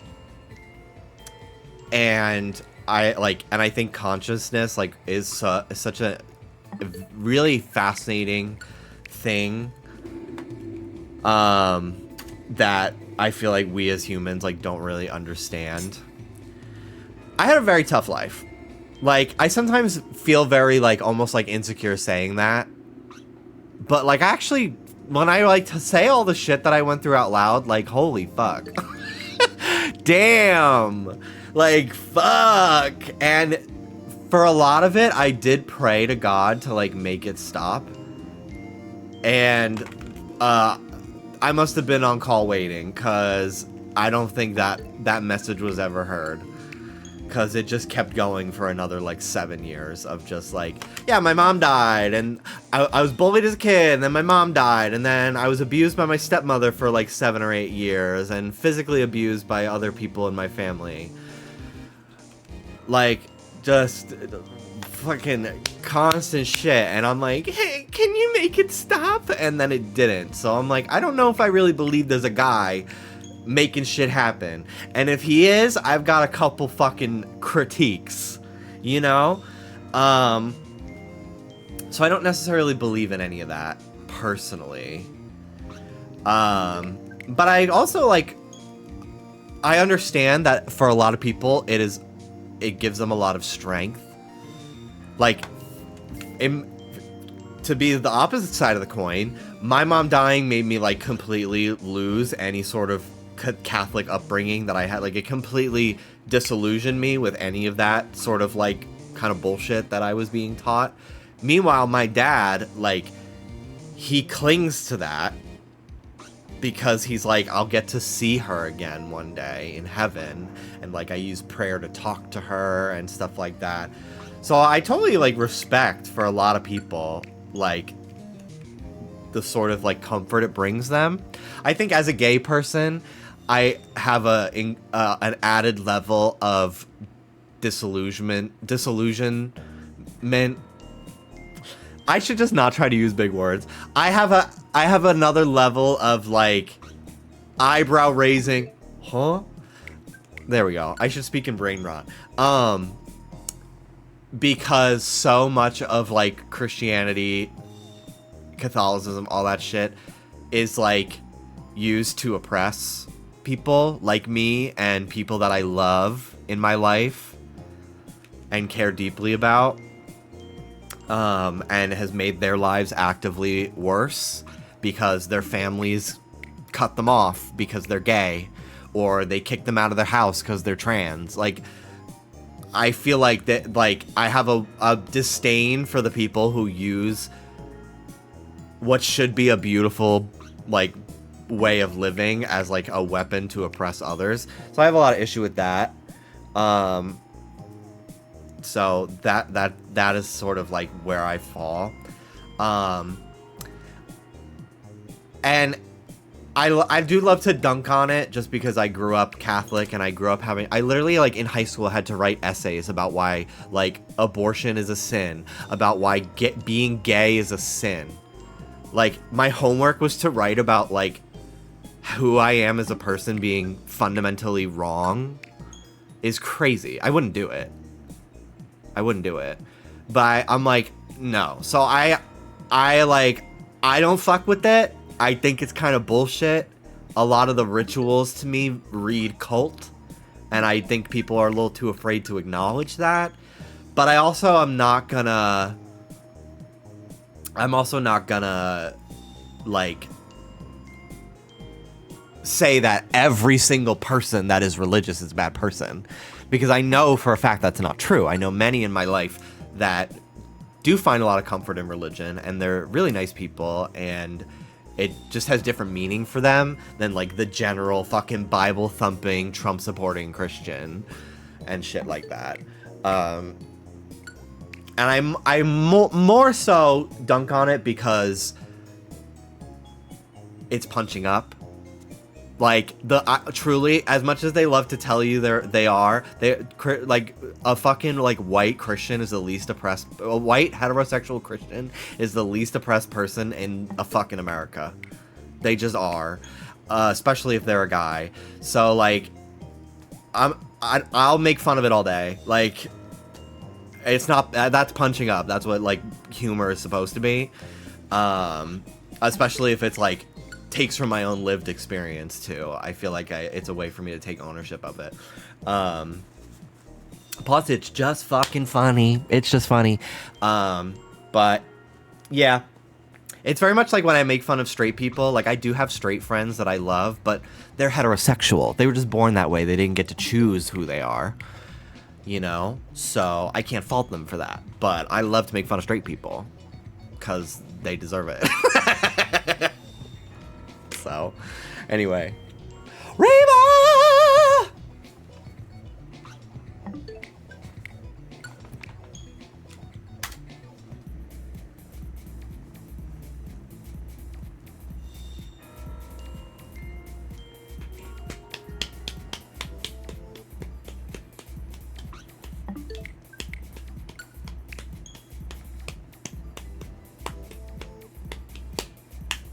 I'm straight.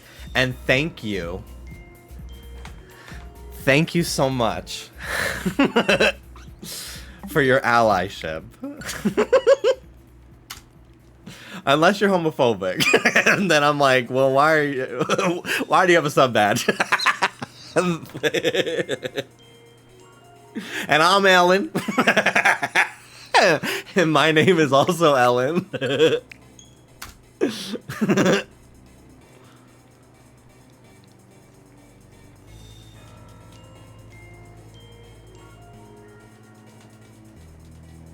I've had friends sent to conversion therapy, a form of torture and abuse. I've had gay friends of mine sent to fucking conversion therapy by their religious family. I implore every religious person, gay, straight, whatever. I think every person should watch the movie Boy Erased. It is a movie about conversion therapy. I think Nicole Kidman is in it. Troye Sivan has a small part in it too. It's a very powerful movie based on a true story. It's based on a real person's life story. I really think everybody, if you don't know about conversion therapy and why it's so horrible, you should watch it. It's a tough watch if you are gay. It can be very triggering even if you haven't gone through that experience, but it's a really good movie. And then if you want to watch a funny one that is still poignant, but you don't leave it feeling as sad, because it does have a happy ending, you should watch But I'm a Cheerleader. I love that movie more than anything.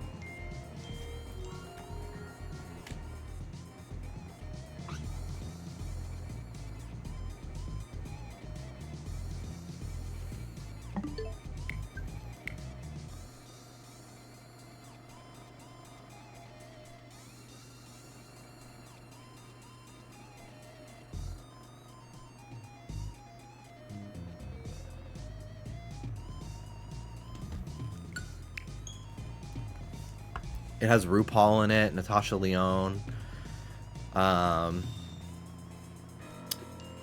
There's another woman in it. She's in Veep now. She's just like this fierce lesbian that everybody loves. Dante Bosco, yeah, the voice of Zuko's in it. Did I say RuPaul? Melanie Linsky, yes. Right? That's what I'm talking about? I love that movie. So if you watch Boy Erased and you feel depressed afterward, watch But I'm a Cheerleader, because it's like similar subject matter, similar message, but it's a comedy. It's like a satire. With a lot of heart. It's a great movie. I love it.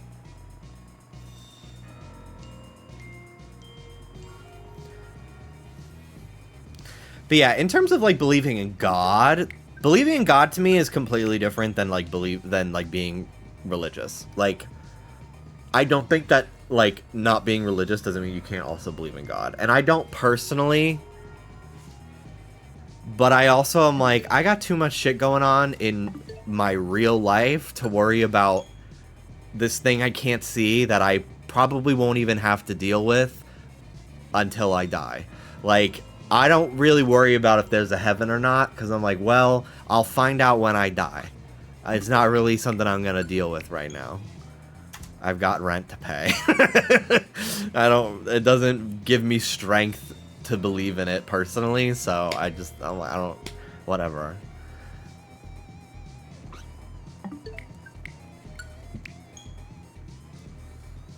So yeah, I don't really know if I believe in a heaven. I would like the idea of a heaven to be real, because I'd love to like get a chance to see my mom again one day. But I also am like, well, I don't really get anything out of believing in it personally. So I just kind of it's not something I think about. I do kind of believe that the universe is a very powerful thing that we can tap into in terms of like manifestation and stuff like that. I believe like our like human understanding of like God and heaven and an afterlife is just that. It's just like how we as humans wrap our brain around the concept of like energy once you die going back into the earth. Which is more so what I believe, which is why I want to be composted. I do not want to be buried. I want all of the energy in my body to go back into the soil and be used by the plants and the microorganisms and to populate an ecosystem. Like that to me is kind of how I operate. I believe in Lady Gaga, yes. And what do I mean by this? Well, Hillary Clinton, I wouldn't want to be in your shoes. She's an oracle. I saw alien spaceships above my house.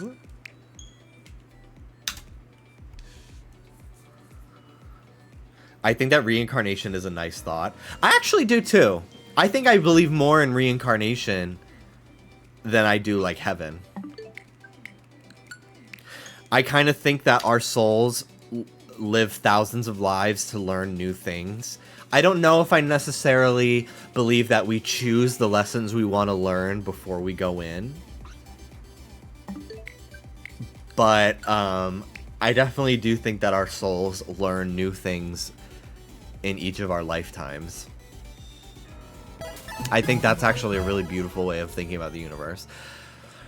But again, these are things that like, these are kind of thoughts that I don't really think about outside of like conversations like this. Like I love to ponder when like sitting on a couch with friends and we're up till like 2 o'clock in the morning just talking about life, or like here in a Twitch chat. It's very much that type of thing. But like in the day-to-day life when I'm like cooking food or like working on the podcast or going grocery shopping, like that's not crossing my mind. It doesn't operate much space in my brain. Dallas, thank you for that resub. Her explaining the Declaration of Independence with clearly a chat GPT script. I don't think I've seen that one.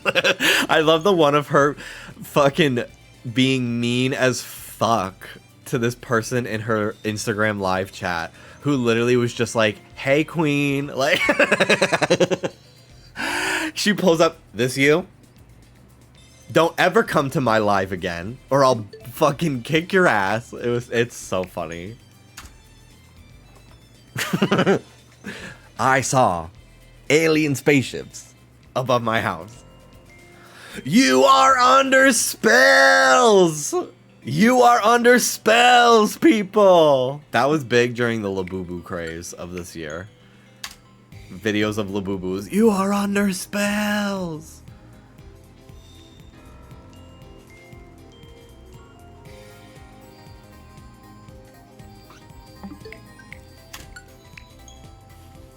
I think I'm Lucy at 1% brain power. 1% is generous, knowing you, but whatever helps you sleep at night, Diva. Pazuzu! Pazuzazu! Pazuzu!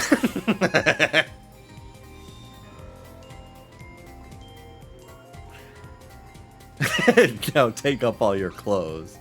Take off your panties. I love that one. Oh my god, you're insane, by the way, for posting that video of that woman taking a picture of her fucking pussy.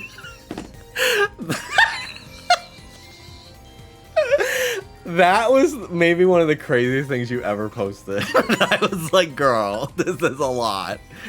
This is a lot.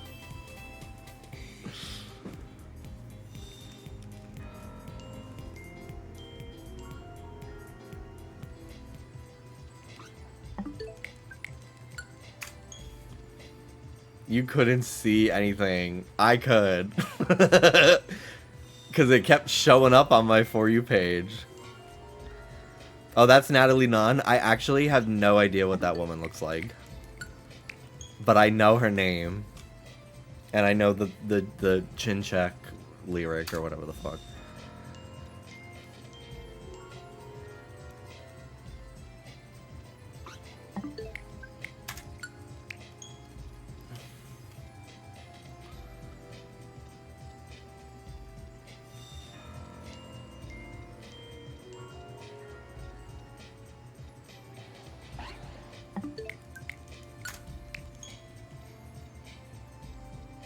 Who put you in charge? The fuck? I really hope that my shiny ends up being an alpha too. That'd be so fucking cool. I don't really have many shiny alphas on this file, but I've now found a few. I have my Go-Goat on my other save and my Watchhog, which I was so gagged. I was so gagged when I found the Watchhog that I was in bed with Dallas and I was showing, I was like, a shiny alpha Watchhog. And he was like, Watchhog? I was like, I don't know. I just freaked out. It's a Watchhog.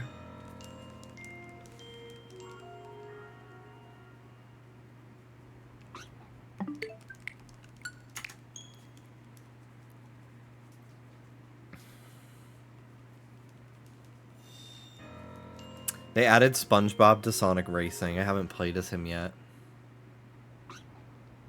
Pissed off I got the most flop evolution as an alpha. Flareon?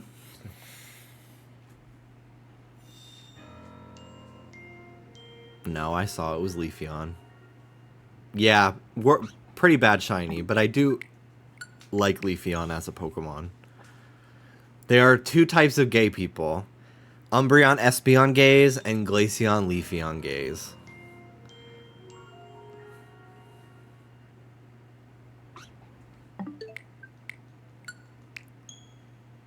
If you are a Kanto evolution gay person, you are terrifying. I don't even count you. Sylveon gays ain't even worth mentioning. That's its own category.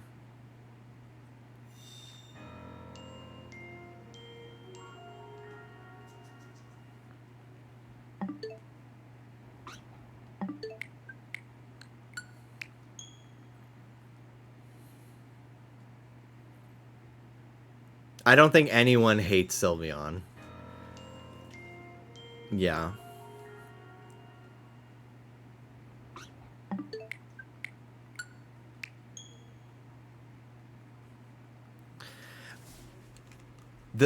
I think Naomi Smalls said this, but gay guys that dress up as evolutions on Halloween are some of the scariest people you will ever meet. Do not fuck with evolution gay guys. Do not. They literally are just butt naked with red, blue, or yellow underwear and like ear headband. That's their Halloween costume. Sylveon is a walking pride flag. It is the free space on a bingo card, exactly.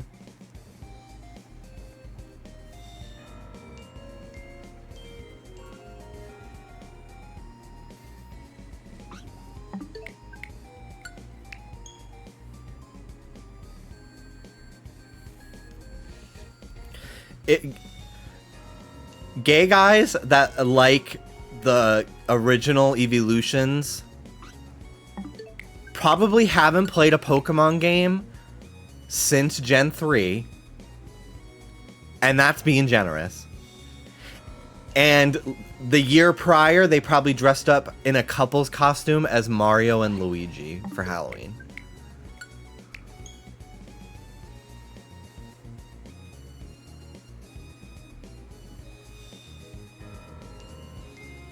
They talk about when Pokemon started adding more. Yes! Oh my god. That specific phrasing, too. Holy shit.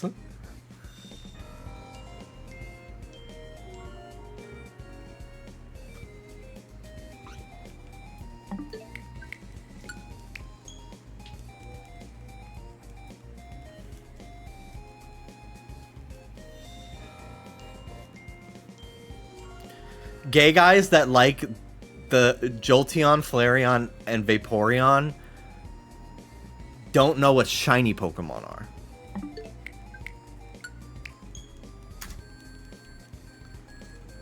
Now, if you know Umbreon and Espeon,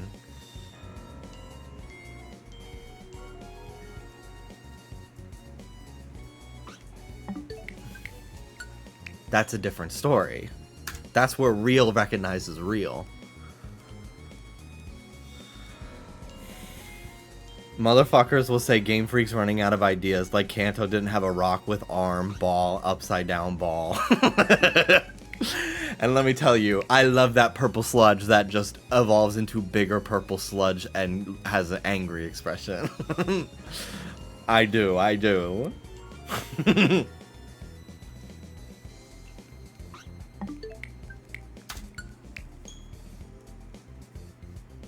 I've seen a failed circuit gay and furry who is ostracized for being an insane bad person now shift gears into surface level Pokemon gay content, and that's the vibe of evolution gays. I need you to DM me who you're talking about, because the idea of a failed circuit gay is really funny to me. Like, what was the failure? Only had a 4-pack and not a 6? Didn't do enough ketamine? I don't, like, what constitutes failing as a circuit gay? I'm sure you already know. I feel like I do.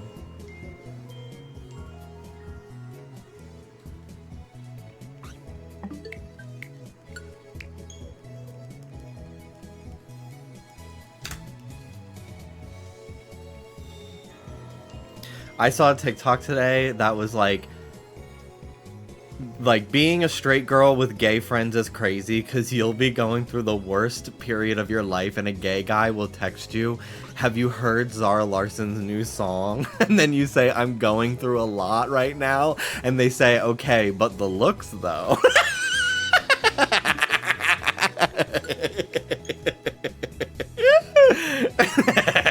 And I was just like, actually, that is the most poignant, astute observation of knowing gay men in the world.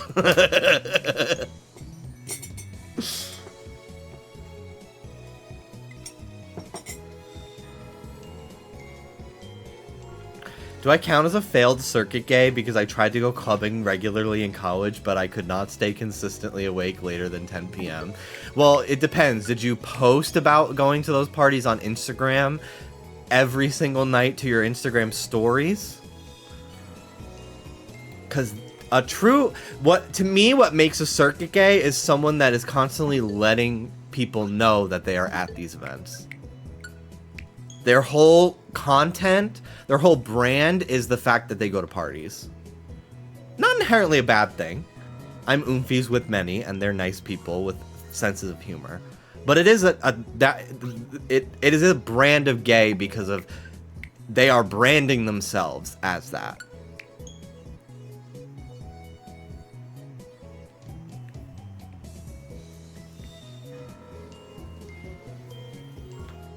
They are self-identifying on the internet as guy who goes to parties and always has his shirt off and probably has had at least 2 cycles of steroids in the last 3 years.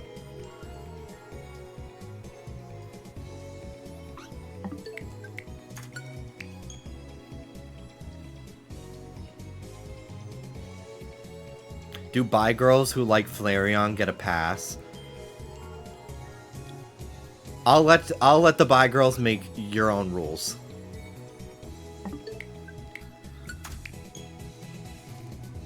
I can only speak for the gay guys.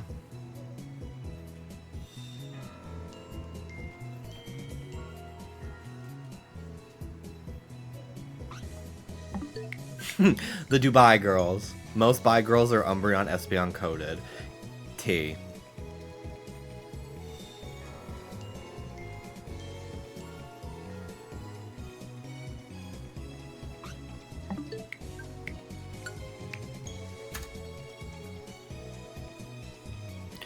Flareon isn't even ugly. Yeah, I just think Flareon is like the most visually uninteresting of them all, because it is just kind of a fluffier Eevee.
Michael ended up sending me the person he was talking about, and I did know exactly who they were talking about.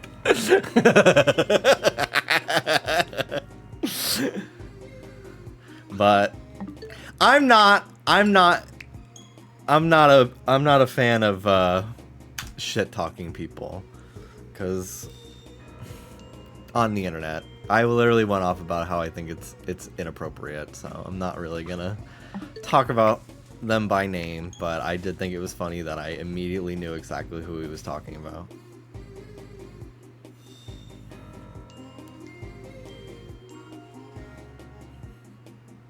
Gay guys talking about the hottest professors and Birch isn't brought up once.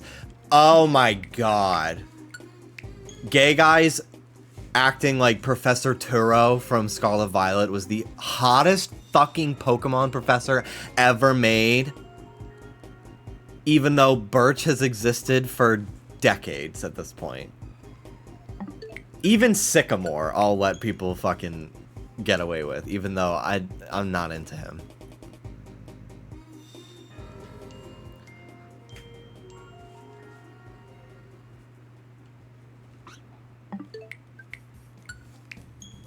I'm still Team Rowan, and I stand by that.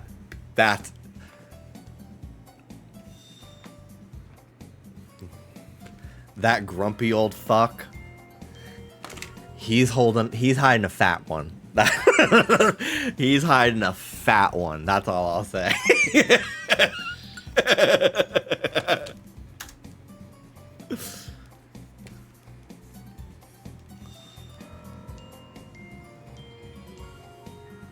When Sada outmugged him the whole time, and that's what's up. A beer can. Potentially more like tuna fish, but that's okay.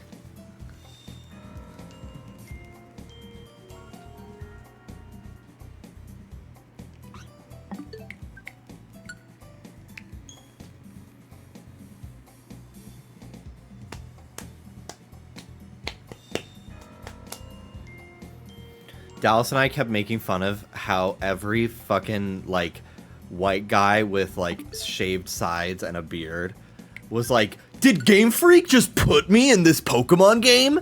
I literally saw, like, 8 different fucking Pokemon YouTubers / just, like, internet guys be like, wait! I'm like, maybe, just maybe, you don't have that many visually distinct features. Orange, like a monarch butterfly.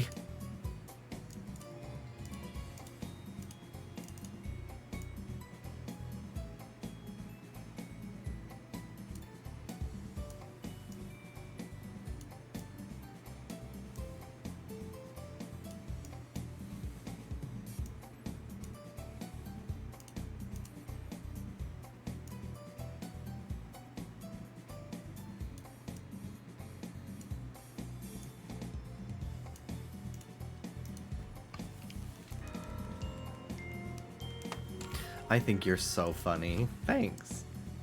I've been following you since your Pokemon Sun and Moon video. Hello! How are you doing? Thank you so much. Hope you're having a wonderful night, Eddie. Eddie, this is Steve.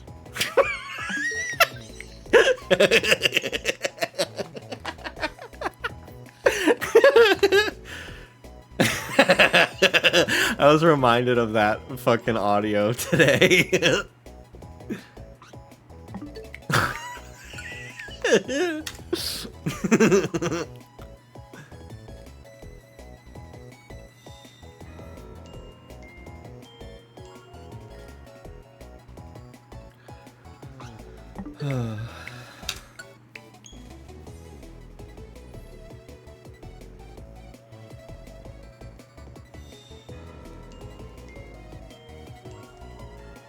Gerard. Gerard. His name is Harold, but I do like the name Gerard for a future Rowlet. That's fucking hilarious. Yeah, he's still alive. He's internet famous.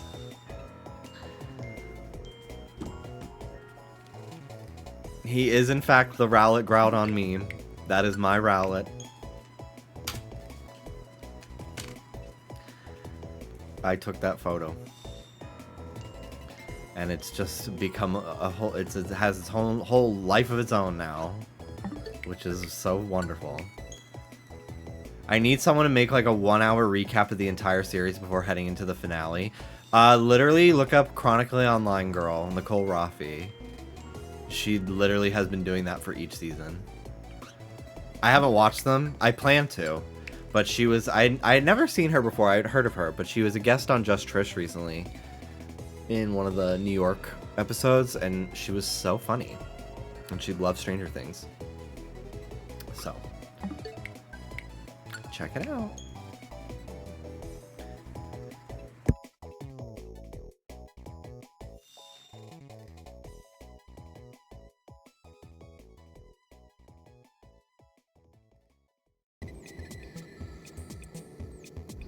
I had the front door of our building page. It seems like I just opened the front door and echoed down the hallway. No. They left all of the groceries in the lobby. So, only like 5 minutes ago. Yeah, I'm gonna need help. Alright, I'll be back in a few minutes, guys.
Hello. Yeah, Mel made that GIF like 9 years ago. And it was covered up for so long by dancing GIFs on my old start screen, so I added it to my new one.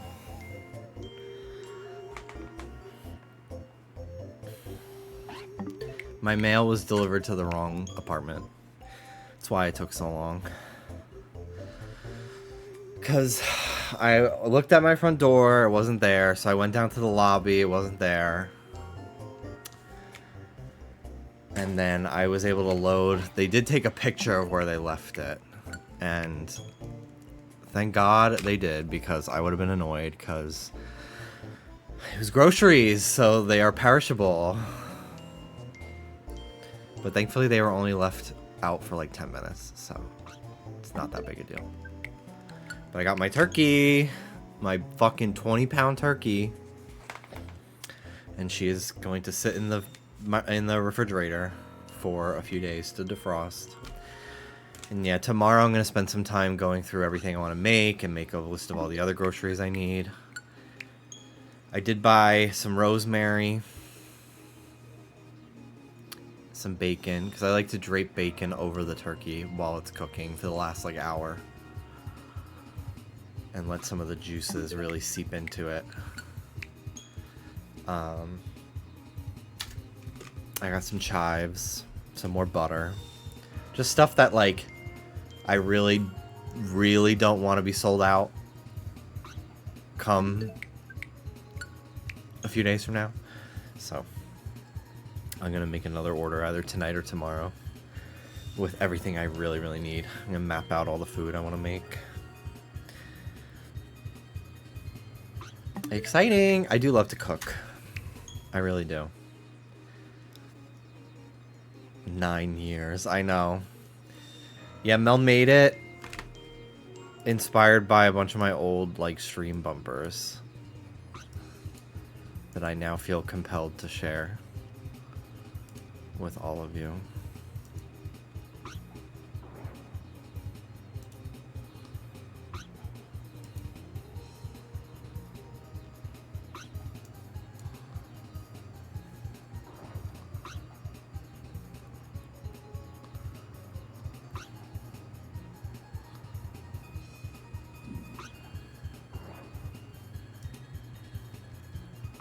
I loved my lava lamp. We have one.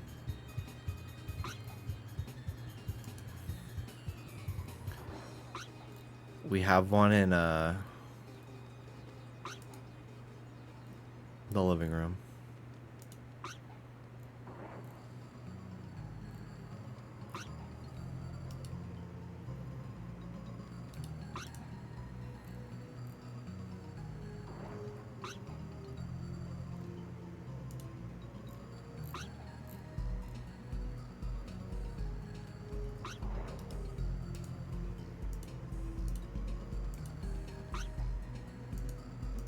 I'm opening up all of my old stream bumpers to look at.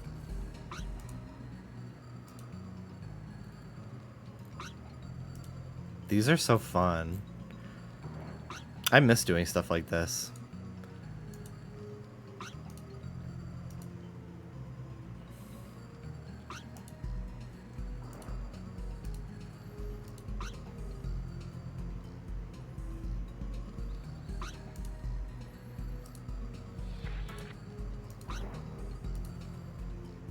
I made so fucking many. This is crazy. I'm gonna show you in a minute. Don't worry. Some I never even used, because I made them and then I didn't stream for like a year. Okay.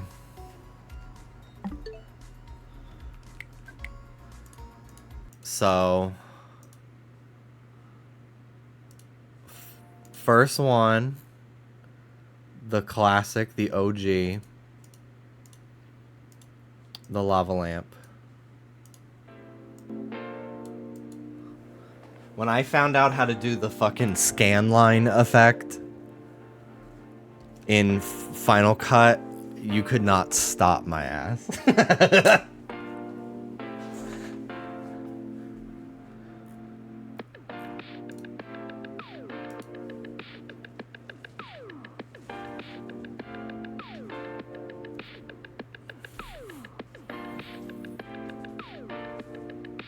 And the home music, this is so 2016. I know.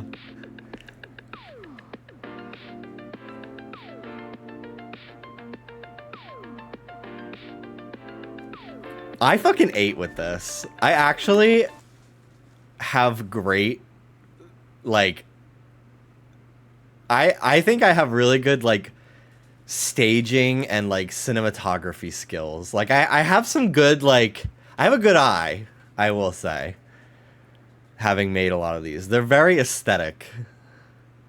And, like, the little video editing I did to everything, and, like, the filters I would put on the music. Then there's this one. This is, like, the most iconic one to me.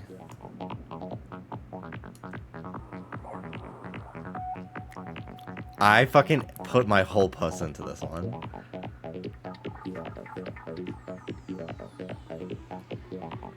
I love rewatching these.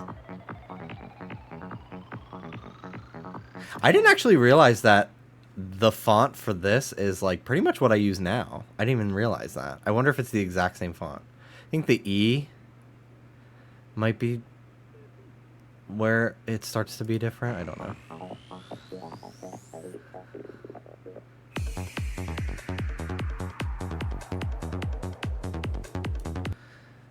And then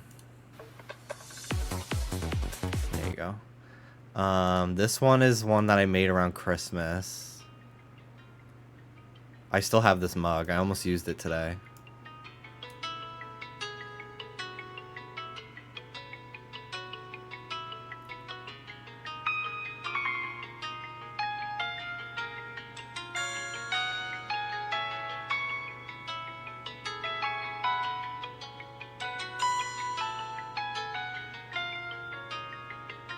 I stopped using a lot of these because my streams, I just felt like my streams were way too fucking insane. Like the juxtaposition of like vibes were so different. Like I was like, I don't know. I just felt like this type of shit was not really indicative of like my personality. I just thought they were aesthetic. But I'm a lot more of a just kind of fucking deranged person. Whether I like it or not.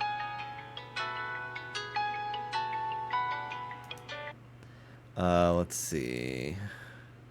This is one I made for Halloween.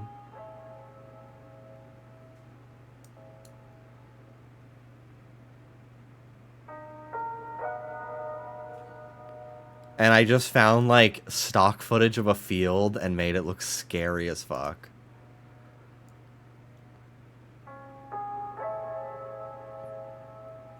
Nothing ever jumps out at you. But I wanted it to feel like something would. I think I added like children laughing or something.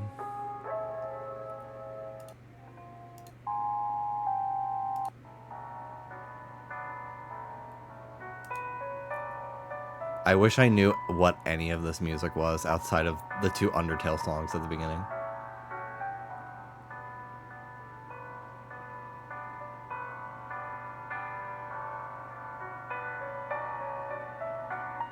Like, I have no idea what song this is.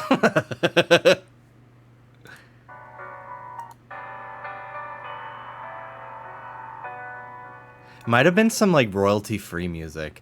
I had access to Epidemic Sound at the time. Through my YouTube membership, or my new YouTube network.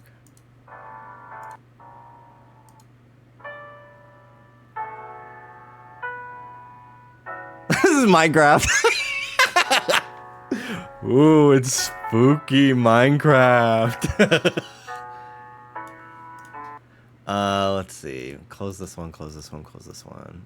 Oh yeah, this was one I did after I lost to Daisy in Mario Party for the first time. I literally, my brain was so fucking big for this shit.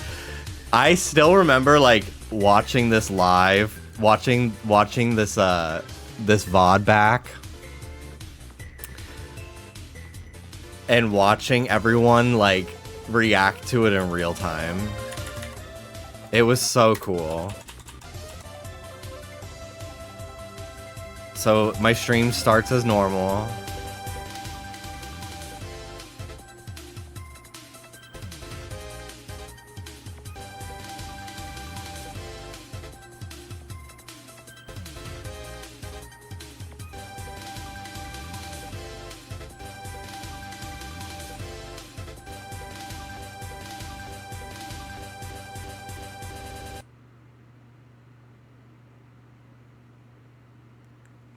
I love this shit.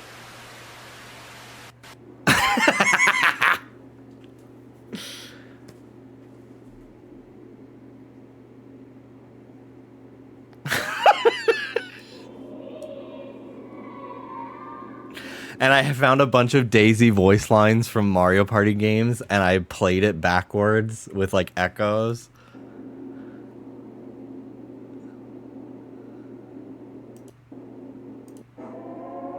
Oh, this one was so scary. This is if like in a mini game when like your characters like fall from a high place, and I reversed it.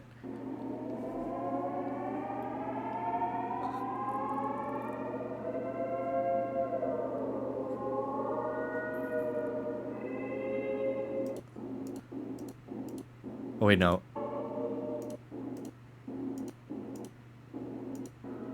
This is it.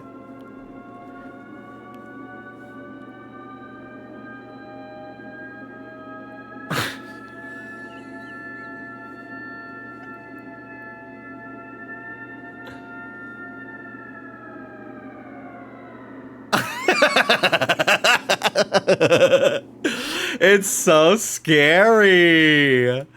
And then I got really into vaporwave in the latter half of that year. What is this? What 2017? Yeah, so this is when I started getting into like vaporwave music and shit. And I wanted to move to California so bad. In another universe, you were making the Backrooms movie. I know.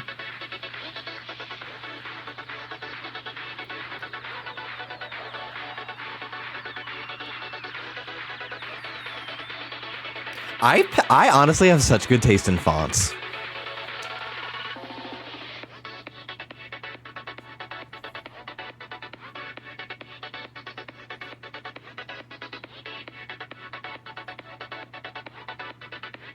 I still use this logo on my invoices that I sent to Trisha.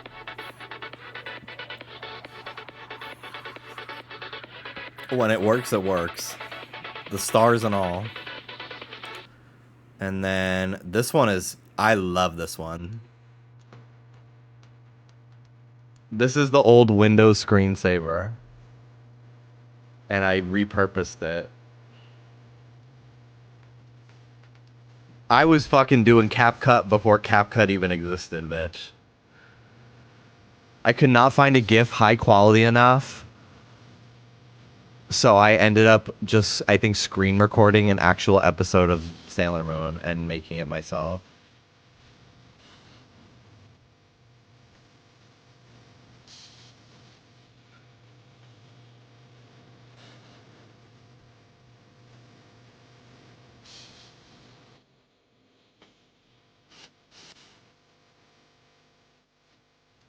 I'm actually so good. And then this is one I never ended up making. This is my backyard. I honestly think that it wasn't even fall. Yeah, I did this in September, and I changed the leaf colors. My neighbor had a Japanese maple, so it was always red. So I changed all the greens to be yellow in post. So I basically filmed this in the summer and made it look like autumn.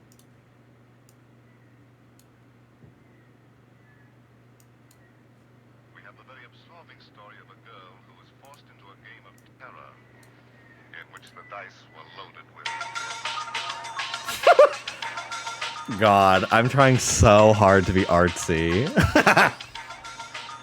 I never ended up using this. My computer, I think, was broken at the time, so I couldn't stream. So I only had my iMac.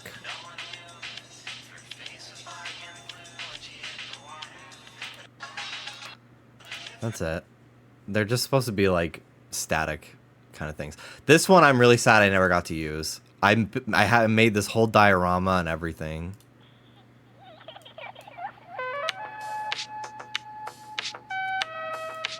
This is still in my room in my childhood home.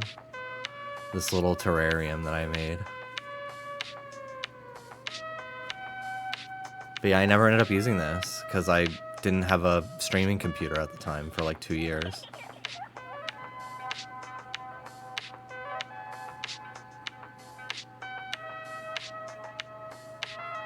I got these like little LED fall leaf string lights that I put in there. They're battery powered. I had a field day at a Michael's craft store and I made this. There's like a skeleton dog in here. You can't really see it very well.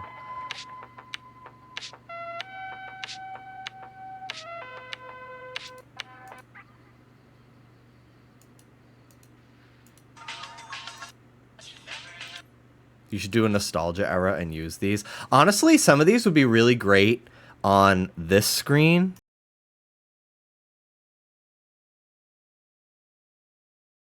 In that little pop-up window. I could repurpose a lot of these in that.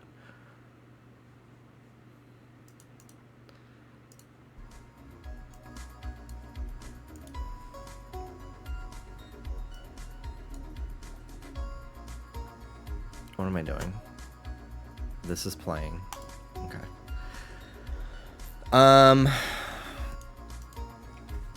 Sometimes I forget how actually good of a fucking video editor I am.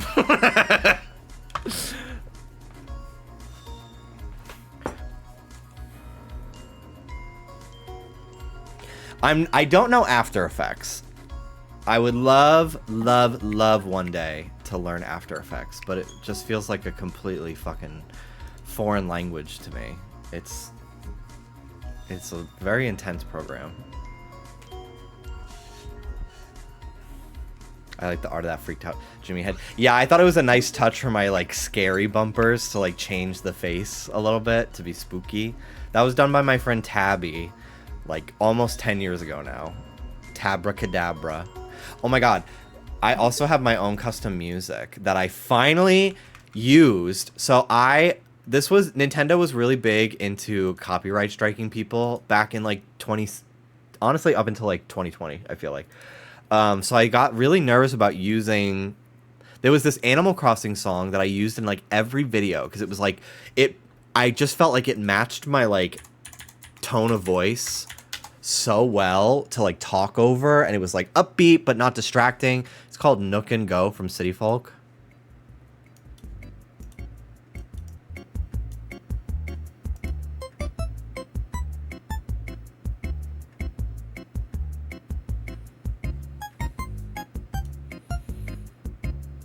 I used this in like maybe 10 videos. I was so into this song. It just was like so like, I don't know, it just matched like the vibe so well. But I got really nervous that Nintendo would like copyright strike all of my videos. So I commissioned a YouTuber named Bulba Mike. I don't know what they go by now. Let me look it up. Bulby.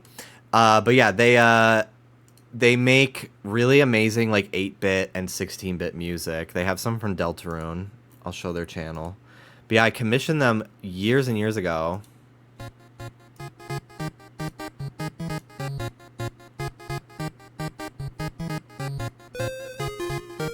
Because they just like so perfectly are able to replicate like the exact type of like sound chips that I like from the NES era. So they made my little sub alert. This was done as like an intro to my videos that I only ended up using like a few times. But like this, they did that in like an hour.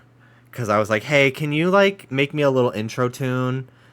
Here's the animation I made. So I'd love if it could be synchronized with like my little intro for my YouTube videos. let's see. Like this. I forgot I wrote this. Still true. But yeah, so I was like, can you make this? And within like an hour, gave me exactly what I wanted. It was perfect. So I commissioned them again to do this like background music for me that was inspired by that Animal Crossing song, but they couldn't find the actual like Animal Crossing like sound font. So they used Earthbound instead.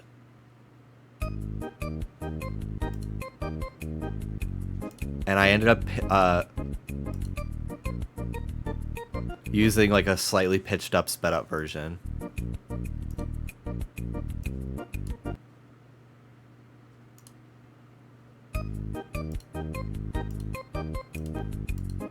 And it was just like perfect for videos. And I had this made in 2017, and I didn't use it until 2023. I used it for the beginning of my Sonic Frontiers video.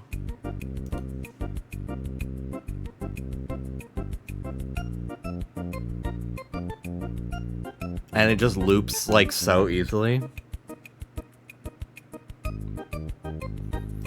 If I ever make a game, one day when Ghosty has a game, this song will be in that game. Count on it. Also, yeah, I have a almost entirely finished Scooby-Doo video that I never fucking made. Like review of Cyber Chase that I never finished editing because the computer I was making it on broke.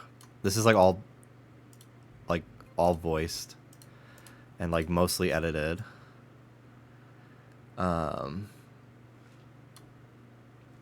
But yeah, I never ended up making it because my depression was pretty bad. I was unmedicated, undiagnosed OCD at the time. And then I was working on this video one day, and then there was a power surge in the middle of the day, and my iMac I thought was plugged into a power strip, but it was not. And it completely fried my motherboard, and that was like the beginning of the end of my like any sort of grip on my life. From that day on until the following fall of 2018, I had nothing left of joy in my life, and it was really bad. So never finished this video, and then by the time I like was able to like go back and like work on it, my whole like sense of humor and like interest in making this like waned. And then I was like, well, I would still love to talk about this game and like a bunch of other Scooby-Doo games. So I was working back in like I think 2023. After my Sonic Frontiers video, I was working on a Scooby-Doo games video, and I played through a bunch of them. And I like started a script for it, and I was like writing it, but then, you know, the voices, they never stop. So I never finished that either. So yeah, I've spent almost 10 years working on some sort, on and off, having an unfinished Scooby-Doo project pop up here and there in my life. For some fucking reason, this fucking Scooby-Doo YouTube video about Scooby-Doo games is like cursed for me. I've just never been able to finish it for some reason. But I've always wanted to. I've always thought about... I have no real interest anymore about making gaming YouTube videos. I've just like accepted the fact that it doesn't really serve me anymore. I have ideas sometimes, but like I just don't know. I just don't really like... I don't know. I just don't feel like doing it. Like I have the ideas, I have the thoughts, but like I never end up really wanting to do it. Especially now that I edit for the podcast. It's like 6 days a week sometimes. The last thing I really want to be doing in my free time is like editing more stuff. But I've always thought about making short form videos for TikTok about things, because when I first started making YouTube videos, most of my videos at the longest were like 5 minutes. And I would just spend like an entire day working on one and then posting it like the following day or like that night. because I just was like bored during the summertime, or like bored on a Saturday, and I had finished my homework, you know. So I always loved like the sort of like immediacy of finishing stuff in like short form, and I think it kind of made me not second guess everything I was saying as much, because I wasn't spending like 3 straight weeks on the same video, you know. Didn't have as much time to second guess everything. So I sometimes think about making like short little like 2-minute game review videos for TikTok or something, because there's so many games that I always wanted to talk about, but I was like, I don't know if I can make more than 4 minutes of content out of this, because it just doesn't have that much substance to it. So I was like, well, then it would be better fit for a compilation video, but then those take that's like a bunch of mini videos all in one, and that takes its own amount of time. It was just very overwhelming for my ADHD OCD brain to finish any of those things. So, but yeah, now when I like feel like I want to be creative, I'm more interested in like drawing nowadays, because that's something that like it's really helpful for me, because I don't spend a lot of time like scrolling social media. It's impossible to draw and use Twitter at the same time. So I just kind of like zone out and listen to music, and I feel very creatively fulfilled when I draw. So that's kind of what I do now. Did you have any favorites? Honestly, I think Cyber Chase, of the 3 that I was going to put in my video, is probably the best one, which is interesting because when I originally played it for my YouTube video about it, it's an honestly incredibly negative video. But for some reason, when I and that was kind of one of the reasons why I didn't really want to make it either, because I felt like I just sounded like a whiny bitch the whole time, even though the game is very flawed. But when I replayed it again in like 2023, because I didn't have any of the footage anymore, I wanted new raw footage for my video, so I replayed it again to refresh myself on the game, and I actually found that a lot of my problems that I had with it back in 2017, I no longer thought were problems. And maybe the emulator I was playing it on was better, because I remember having a lot of issues with the controls the first time I played it, and that was like a big point of contention with the game in my video, was like the controls just don't fucking work. But I kind of think I might have just had a bad ROM, because I actually didn't really have that many issues with it when I played it again in 2023. So it might have just been a case of a bad ROM, or like my USB controllers. I don't know. I have no idea. But I still have a lot of issues with that game, but I ended up liking it a lot more. And I think it's incredibly visually charming. That's for sure. I love that PS1 low poly look. I played Night of 100 Frights, which I never ended up, I don't think, writing anything about it. I would not wish playing that game on anyone. I fucking hate that game. I hate it so much. There's so many cool things about it, too, but overall it's a horrible experience. I have not been working on my New York City vlog, no. I honestly kind of forgot that, like, I kind of just forgot I was gonna make one. Until, like, a few days ago, I was like, oh shit, I haven't even edited my vlog yet.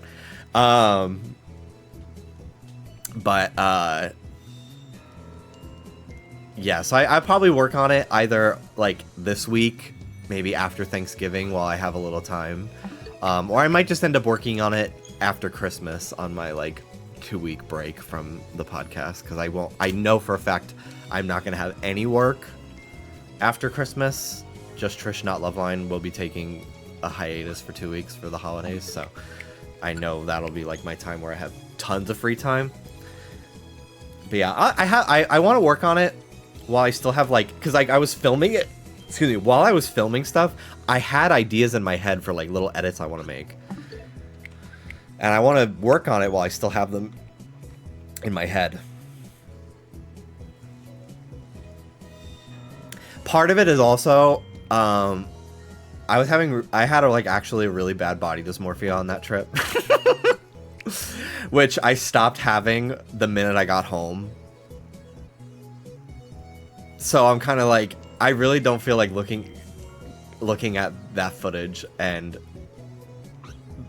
feeling those feelings again, because I haven't in like 2 weeks, but it's okay.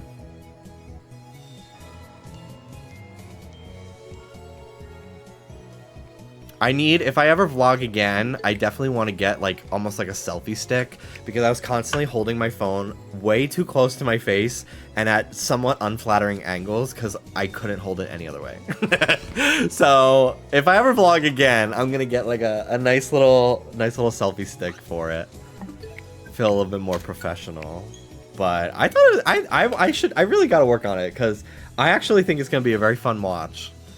I wanted to try to finish it before Trisha's done with Beetlejuice, but she's done with Beetlejuice, I think, tomorrow. Maybe Tuesday? I don't know. I feel like she's there till the 23rd. So I think tomorrow might be her last show, but... because I'm kind of like, in the video, I'm constantly like, go see Trisha on Broadway. But by the time I'm done, she's not going to be on Broadway for now. I have a feeling she's going to be on Broadway at least twice next year. I know nothing. That's just me manifesting that she will be returning to the stage. Absolutely. There's no doubt in my mind. I see her as O'Mary. Or at the very least, Mary's friend that she pushes down the stairs.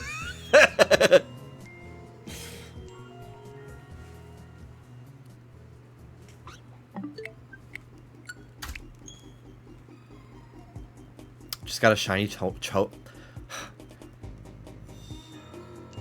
shiny Tyrunt. I almost called it Chorunt, and that's not a real Pokemon. In 60 fossils, congrats. I hope mine takes that long.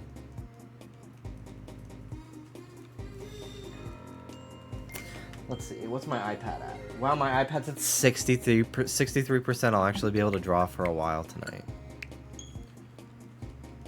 Mary's friend sounds like one of those old euphemisms for being gay. Are you a friend of Dorothy? Honestly, now it should be, are you a friend of Trisha? Every gay guy on the planet has at the very least seen, let alone saved, a reaction meme, some sort of fucking screenshot of Trisha Paytas to their phone at least once in their life. No doubt in my mind.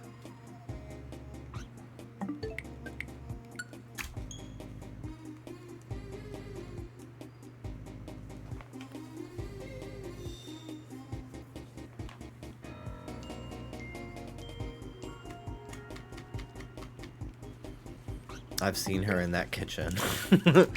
Crying on the kitchen floor, yeah. An icon.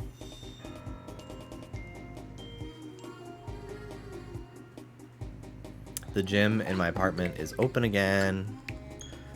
And I don't know if I'm gonna go tonight. I might go tomorrow, though. We'll see.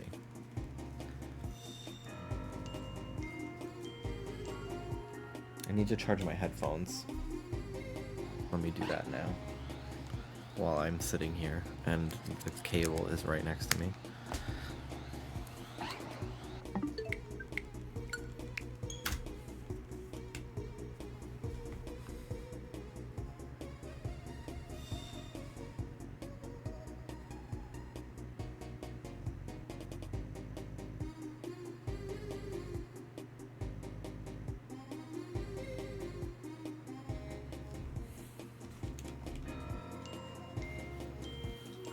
What type of game would Ghosty be in?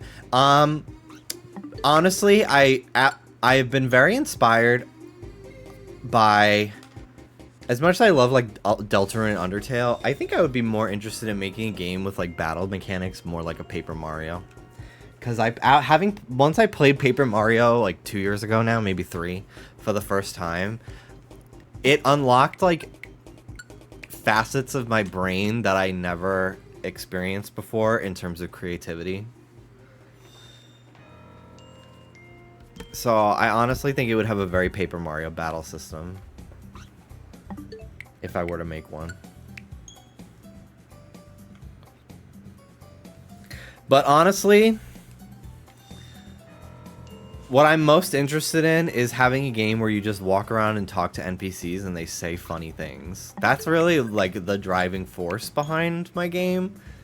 If I were, and I say this as there's no game. Like, I only have characters that I've drawn and like ideas that I've written down. I don't actually have any like game development experience or progress being made. Because who knows if it'll even be a game. Maybe it could be like a cartoon or a comic or something. I'm just more... Right now, I'm just interested in, like, building the characters in the world. But I have a feeling if it were to be anything, it would be like a game.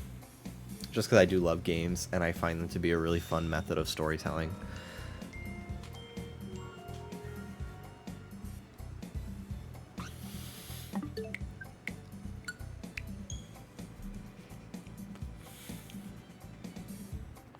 What time is it? 7:14. What are we at? I'll go to 1400 for resets. And I think I'll probably wrap it up for tonight.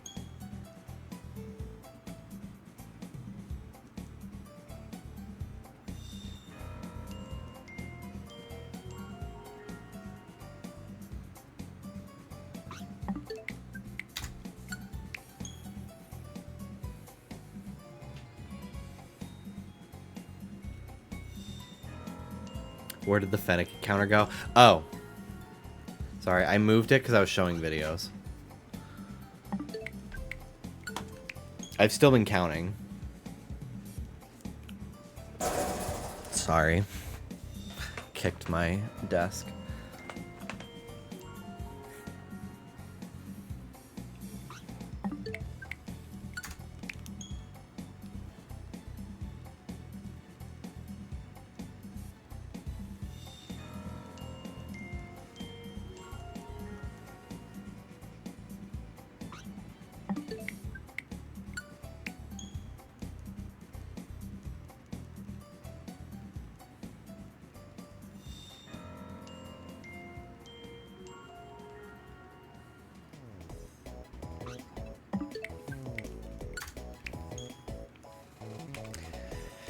I need to try and get better at drawing backgrounds.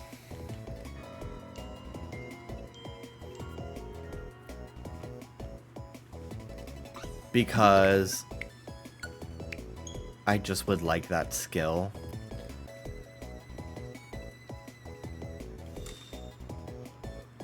But I fucking hate drawing backgrounds. I hate it.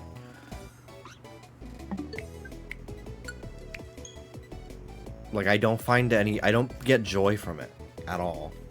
But I think it's an important skill to have that I'd like to get better at. But I find so much of it to be, like, especially, like, in digital art, I feel like so much of it is, like, I'm constantly spent making sure every line is, like, uniform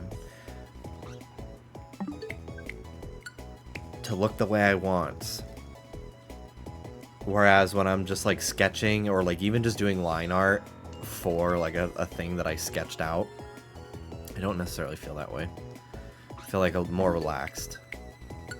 Just draw trees all the time. Just trees. The hard part is I'm like, no. Like, I tried to draw a background, I was like, okay, so we need, like, a path, and then a fence, and then a vending machine with items in it, and... Or I'm trying to draw, like, a magician's study. I have this piece that I was working on of this mage woman, and I thought it would be fun, because I couldn't figure out, like, what type of void to put the character in, what type of textured void, because I so often just do, like, grid paper looking boxes because I just like how that looks. But I was like, no, she needs something a little bit more whimsical, but I couldn't figure out one. So I was like, well, maybe I'll draw her in like her chambers. But then I was like, I have to draw fucking bookshelves. Fuck my life. Why did I fucking decide this for myself? Spooky tree. You're so right. You're actually so right.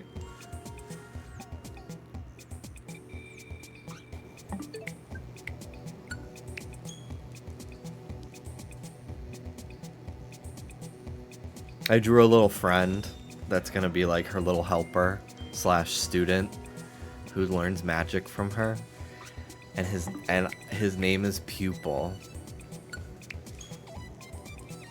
And he's got big eyes. And he studies magic from her. I just thought that was so clever and cute. I don't have a name for her, but her student's name is Pupil. Have you ever tried just making it in Minecraft and drawing over it? Honestly, I should, because that's brilliant. Or The Sims. I actually don't give a fuck about tracing backgrounds. To me, like, drawing backgrounds, I'm like, I'm not trying to impress anybody with those. The thing I like to actually do is character design.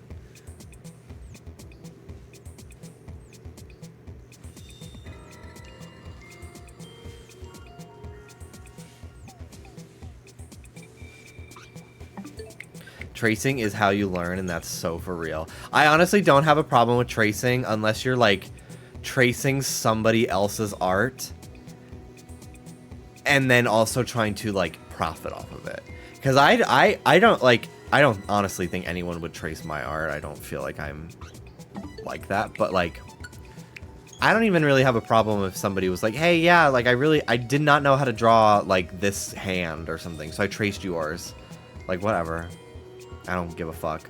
But if they're like, hey, here's my fucking ghost character that is literally traced from yours, but I just changed the hat and I'm selling merch, I'd be fucking annoyed.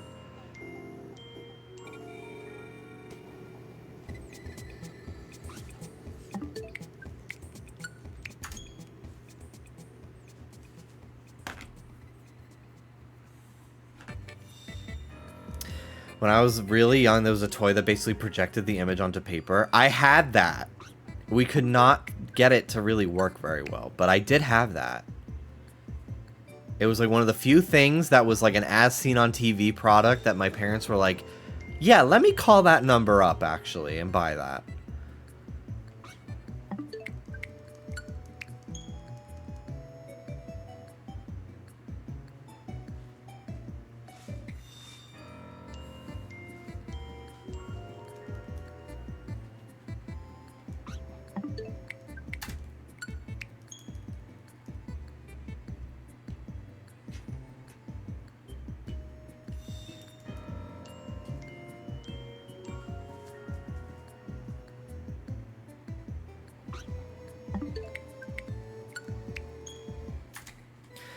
Hi, absolutely in love with this game and the various ways I can shiny hunt. I had a shiny female Fennekin hunt last me about 17 hours, so I'm wishing you the best. Well, thank you, Shripa. Congrats on yours. I'll get it someday. When it happens, it happens. I've been procrastinating drawing today. You talking about it helped me boot up my tablet. When I finish my stream today, I'm going to go heat up some leftover pasta, eat the pasta, and then I'm gonna probably draw for the rest of the night. And if I need a break, I'll play a little Fortnite and then I'll draw again.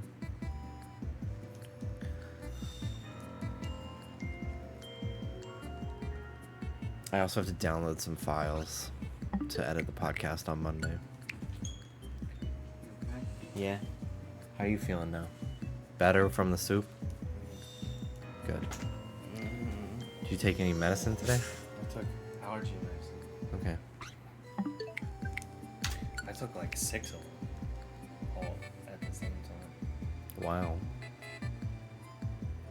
Zyrtec, Benadryl, Flonase, and Claritin. That's crazy, baby. I took all these allergy pills at the same 6 time. different allergy pills. Can you actually put some water in the kettle and boil it for me? There should still be some in there. I kind of want to make another cup of tea.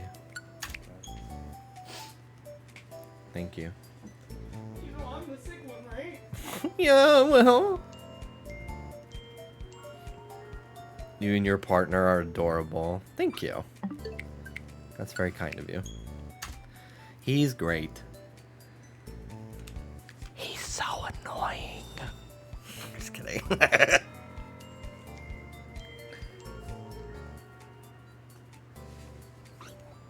No, he is annoying. I'm not actually kidding about that, but I do love him. He literally started whistling, imitating a kettle boiling as soon as he left the room. To be annoying. I don't even know if you could hear it. It's hard being a bisexual girl with a golden retriever boyfriend. I don't know if either one of us is the golden retriever. I think we're both chihuahuas. And I say that as a chihuahua owner with and I love him, but I don't know. I think we're both Shiba Inus or some shit. I don't know. We are fucking obnoxious people. We're both neurodivergent in different facets and trigger each other in different ways very often. But it's with love.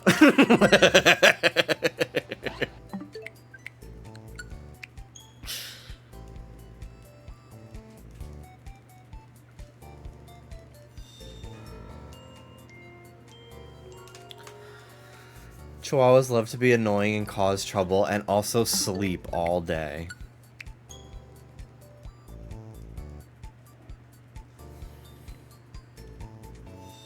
Would it be crazy of me to say I've always thought of you as a Rottweiler? No. But that's very interesting to me. Because I would never consider myself that. But I honestly have never really considered myself to be any animal until this very moment. Shut up! Stop! Stop!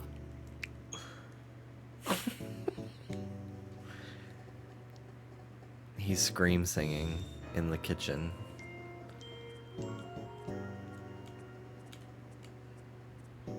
Jimmy is not a furry. Well, hold on. Didn't say all that, but... There's a trope called blue Oni and red Oni, and you guys are both red. I don't know what the fuck that means, but okay.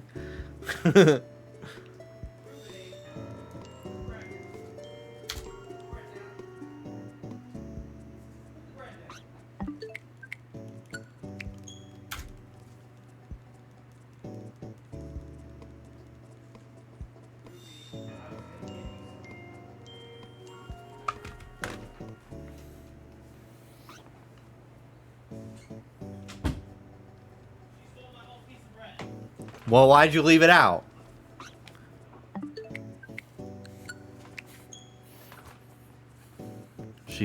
Ruby stole his entire fucking Panera French baguette or whatever the fuck. But that's on him. She caught him slipping, so I don't feel bad for him.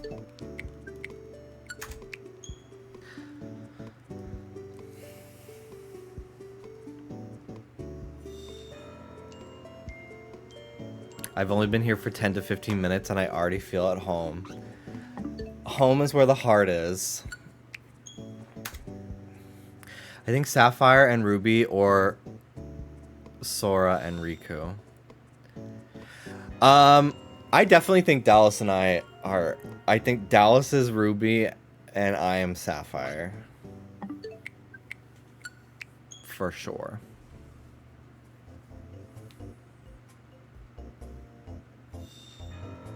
But I think I am Sora and he is Riku.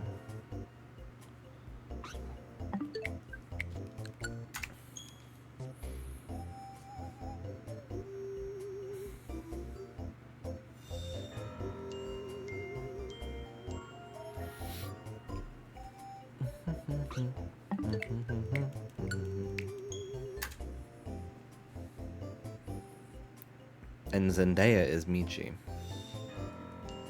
And Aquafina is Bubble. That one kills me. What does that... Like, what?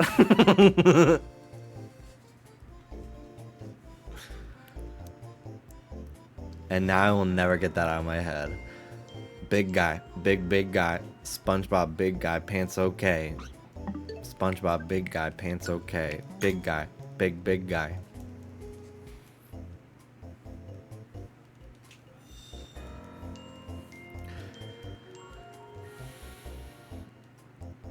Dasani makes their water purposely a bit salty, so you have to keep drinking more.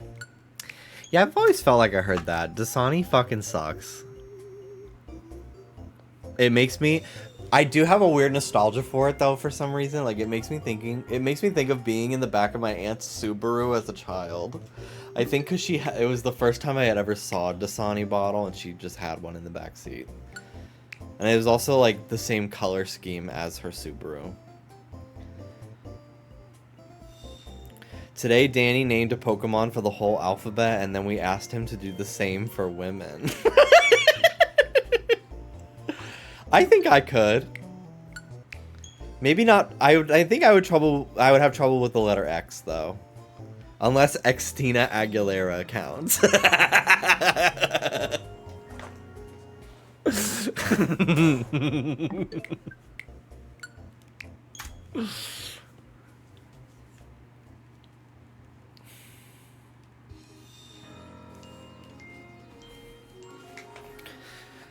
I don't know how well they rank on the water quality scale, but Poland Spring hits so fucking good. I miss that brand of water. I haven't had it in years because I haven't lived in New York in years, and I maybe bought one when I went there over the summer. But lately, if I am getting water on a hot, sweaty day, I get like a Smart Water because it has electrolytes. We bought Arrowhead for a party just to have like water bottles, and no one drank them. And then we found out that Arrowhead is like the worst fucking water bottle brand ever. I do not have Shiny Charm. I hunt full odds, personally.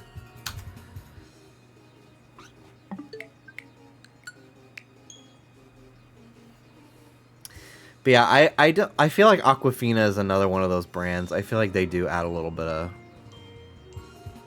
a little salt or something. I could be wrong.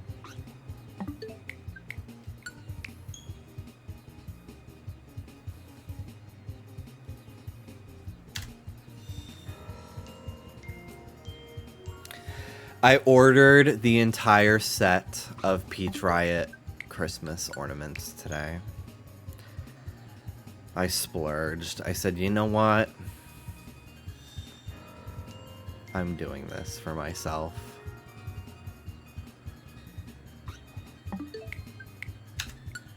It was a lot cheaper than I was expecting. It was like 100 something, which is still a lot. But I, for some reason, thought it was going to be like 250. So I was only going to originally buy like one or two. But I was like, you know what? These are Christmas decorations that will last me forever. And could always give one as a gift or something. I have friends that like Peach Riot.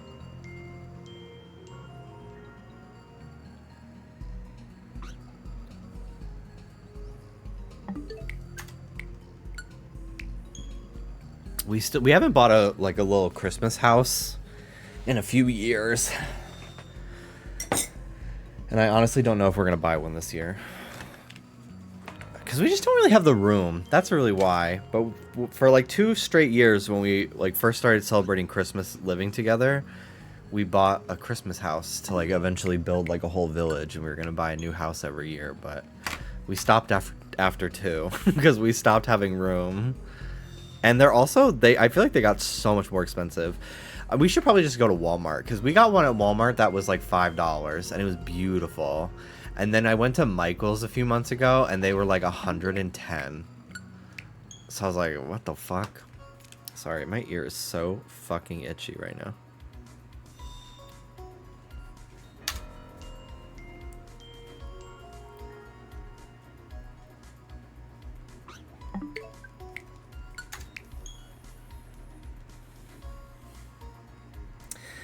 I really like, there's a Twinkle Twinkle, almost like Elf on the Shelf at Pop Mart this year for Christmas.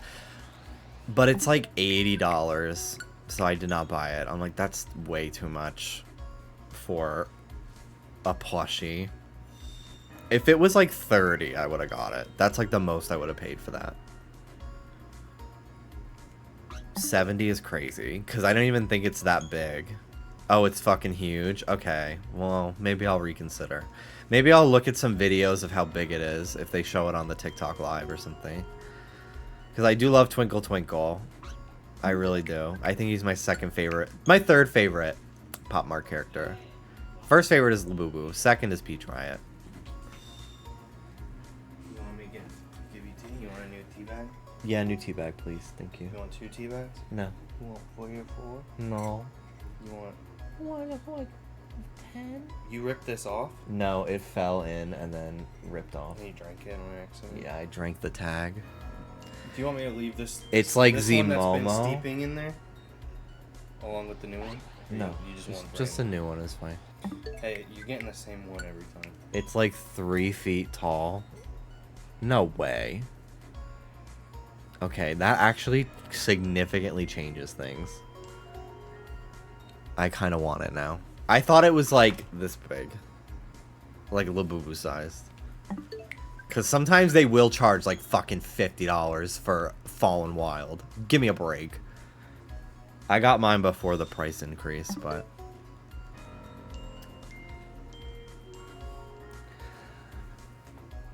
Labubu will never stop being an interest of mine. I know some people think it's a phase and a fad, and I'm sure it is for a lot of people, but not me. This is a new interest of mine for life. I really gotta say, I love them so much. I still carry one around. I haven't brought one around recently because it's not been good weather, so I didn't want them to get ruined. But I did bring one to New York, and I brought my Hachipupu as well.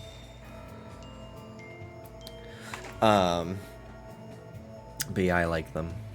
I think the Apple figures, because I think they're ornaments too. I think they're cute, but It's insanely hot. is there honey in there? Mm-hmm. Yeah, thank It's you. insanely hot. Okay. Thanks. Ruby's walking around the living room crying because she got the bread and she don't know what to do next. She's like, I didn't. She think even I eat get, it? I didn't think I get this far. Did she even eat it? No. She just She's walked. walking around with it crying.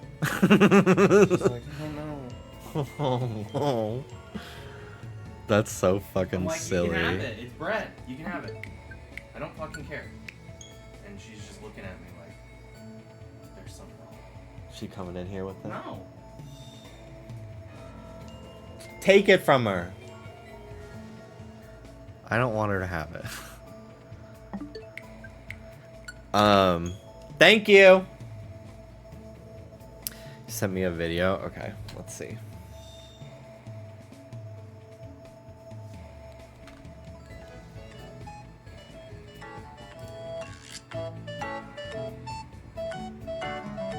Oh, I did like the Twinkle Twinkle blanket. I did. I wasn't gonna get it though. Holy shit. That's a big ass blanket.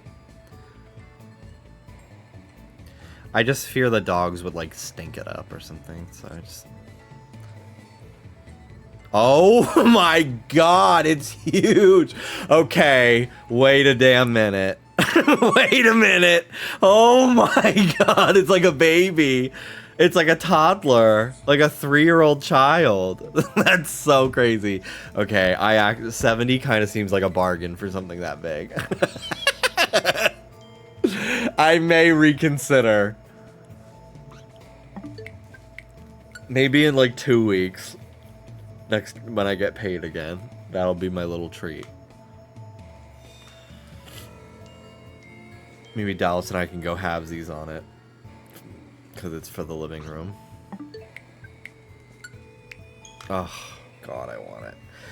The Apple figures. They're cute. I'm not getting any of them. No, I'm not really going to get them, I don't think. Especially because the Labubu one is just the Labubu's head. Like, I don't really care. I do like their other characters, but... I don't know. I don't really... I was like, I would rather... If I'm gonna buy a ton of these figures for, like, my Christmas tree, I want the Peach Riot ones. Personally.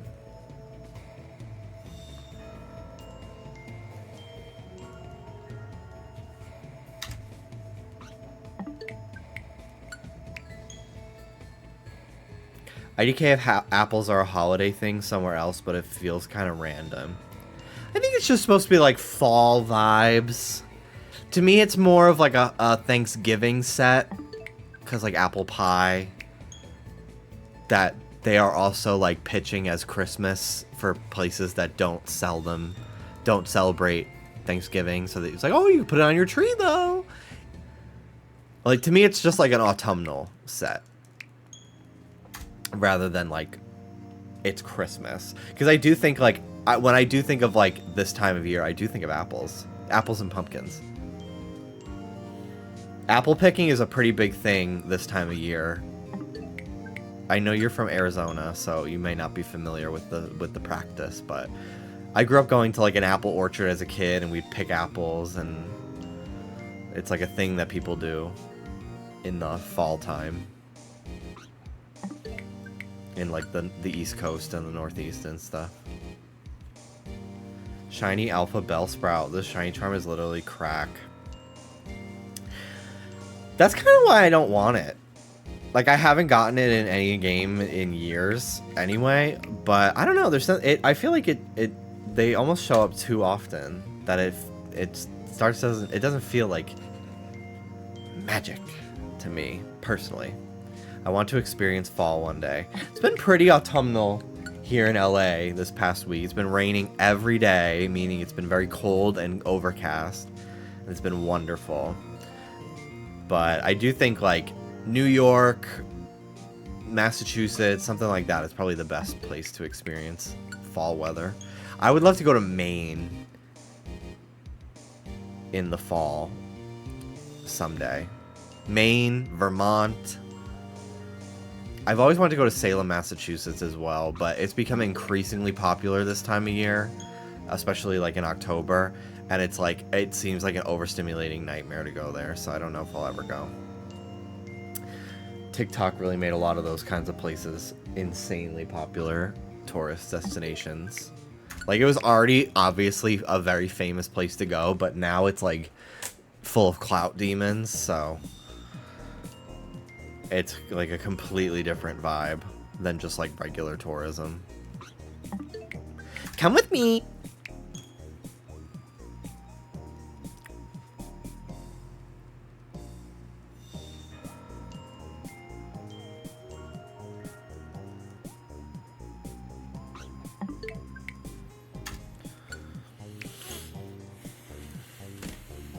When I started seeing come with me TikTok influencers of my fucking home neighborhood in the Bronx, I lost my mind. Like, that, like, insane. Come with me to this little hole in the wall bar. Bitch, I watched my father get drunk as fuck there as a 9-year-old. And then drive us home. No.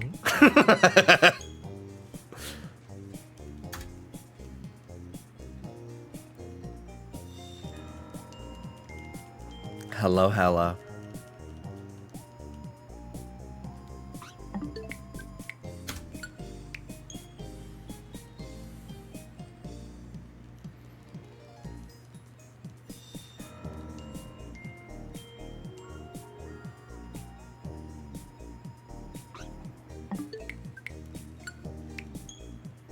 Michigan has really good fall here, not to brag.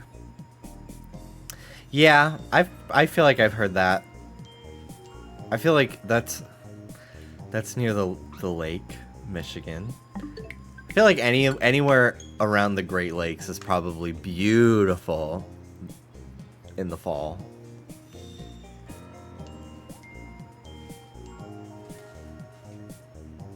Thinking about when I tried to name all the states on a map and like label them, and I labeled one of the Great Lakes as a state. I think I labeled it as like Wisconsin or some shit.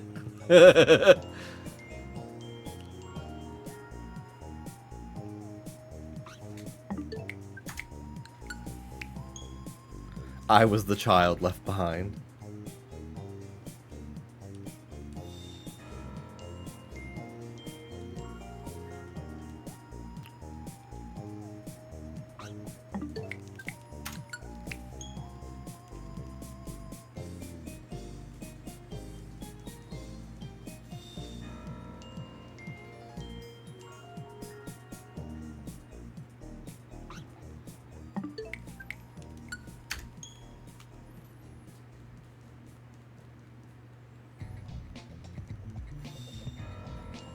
few resets left.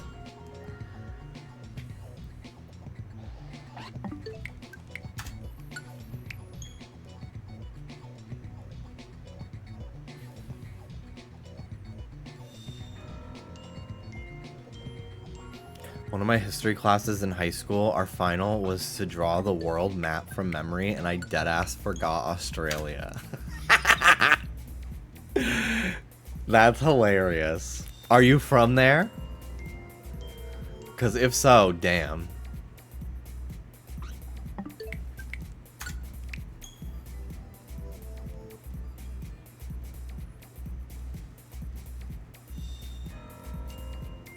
Nope, American. Well, then it doesn't matter. Who cares? Who give a fuck?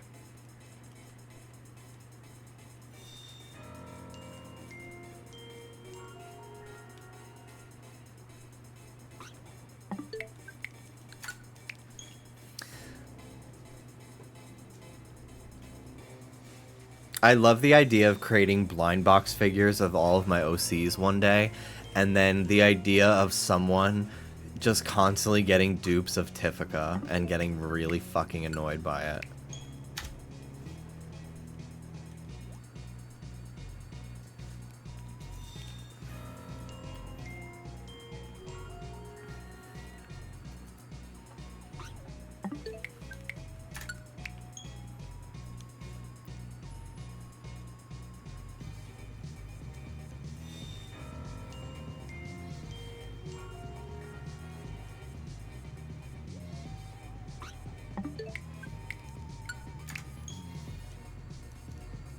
Alright, last one. 1400.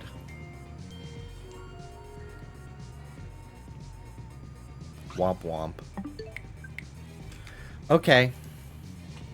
Thank you for watching, everyone.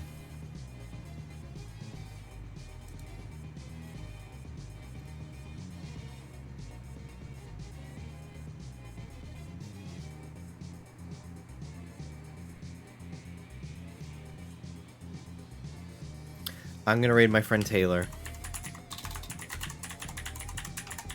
He is shiny hunting in ZA. I don't know what, but he is shiny hunting. So take care of yourselves, guys. Thanks for watching. Have a great night. We may see each other tomorrow. I'm not sure, but most likely Tuesday, for sure. Wednesday I have to cook for Thanksgiving, but Tuesday, I will try to stream Tuesday. Okay, thanks for watching. Bye!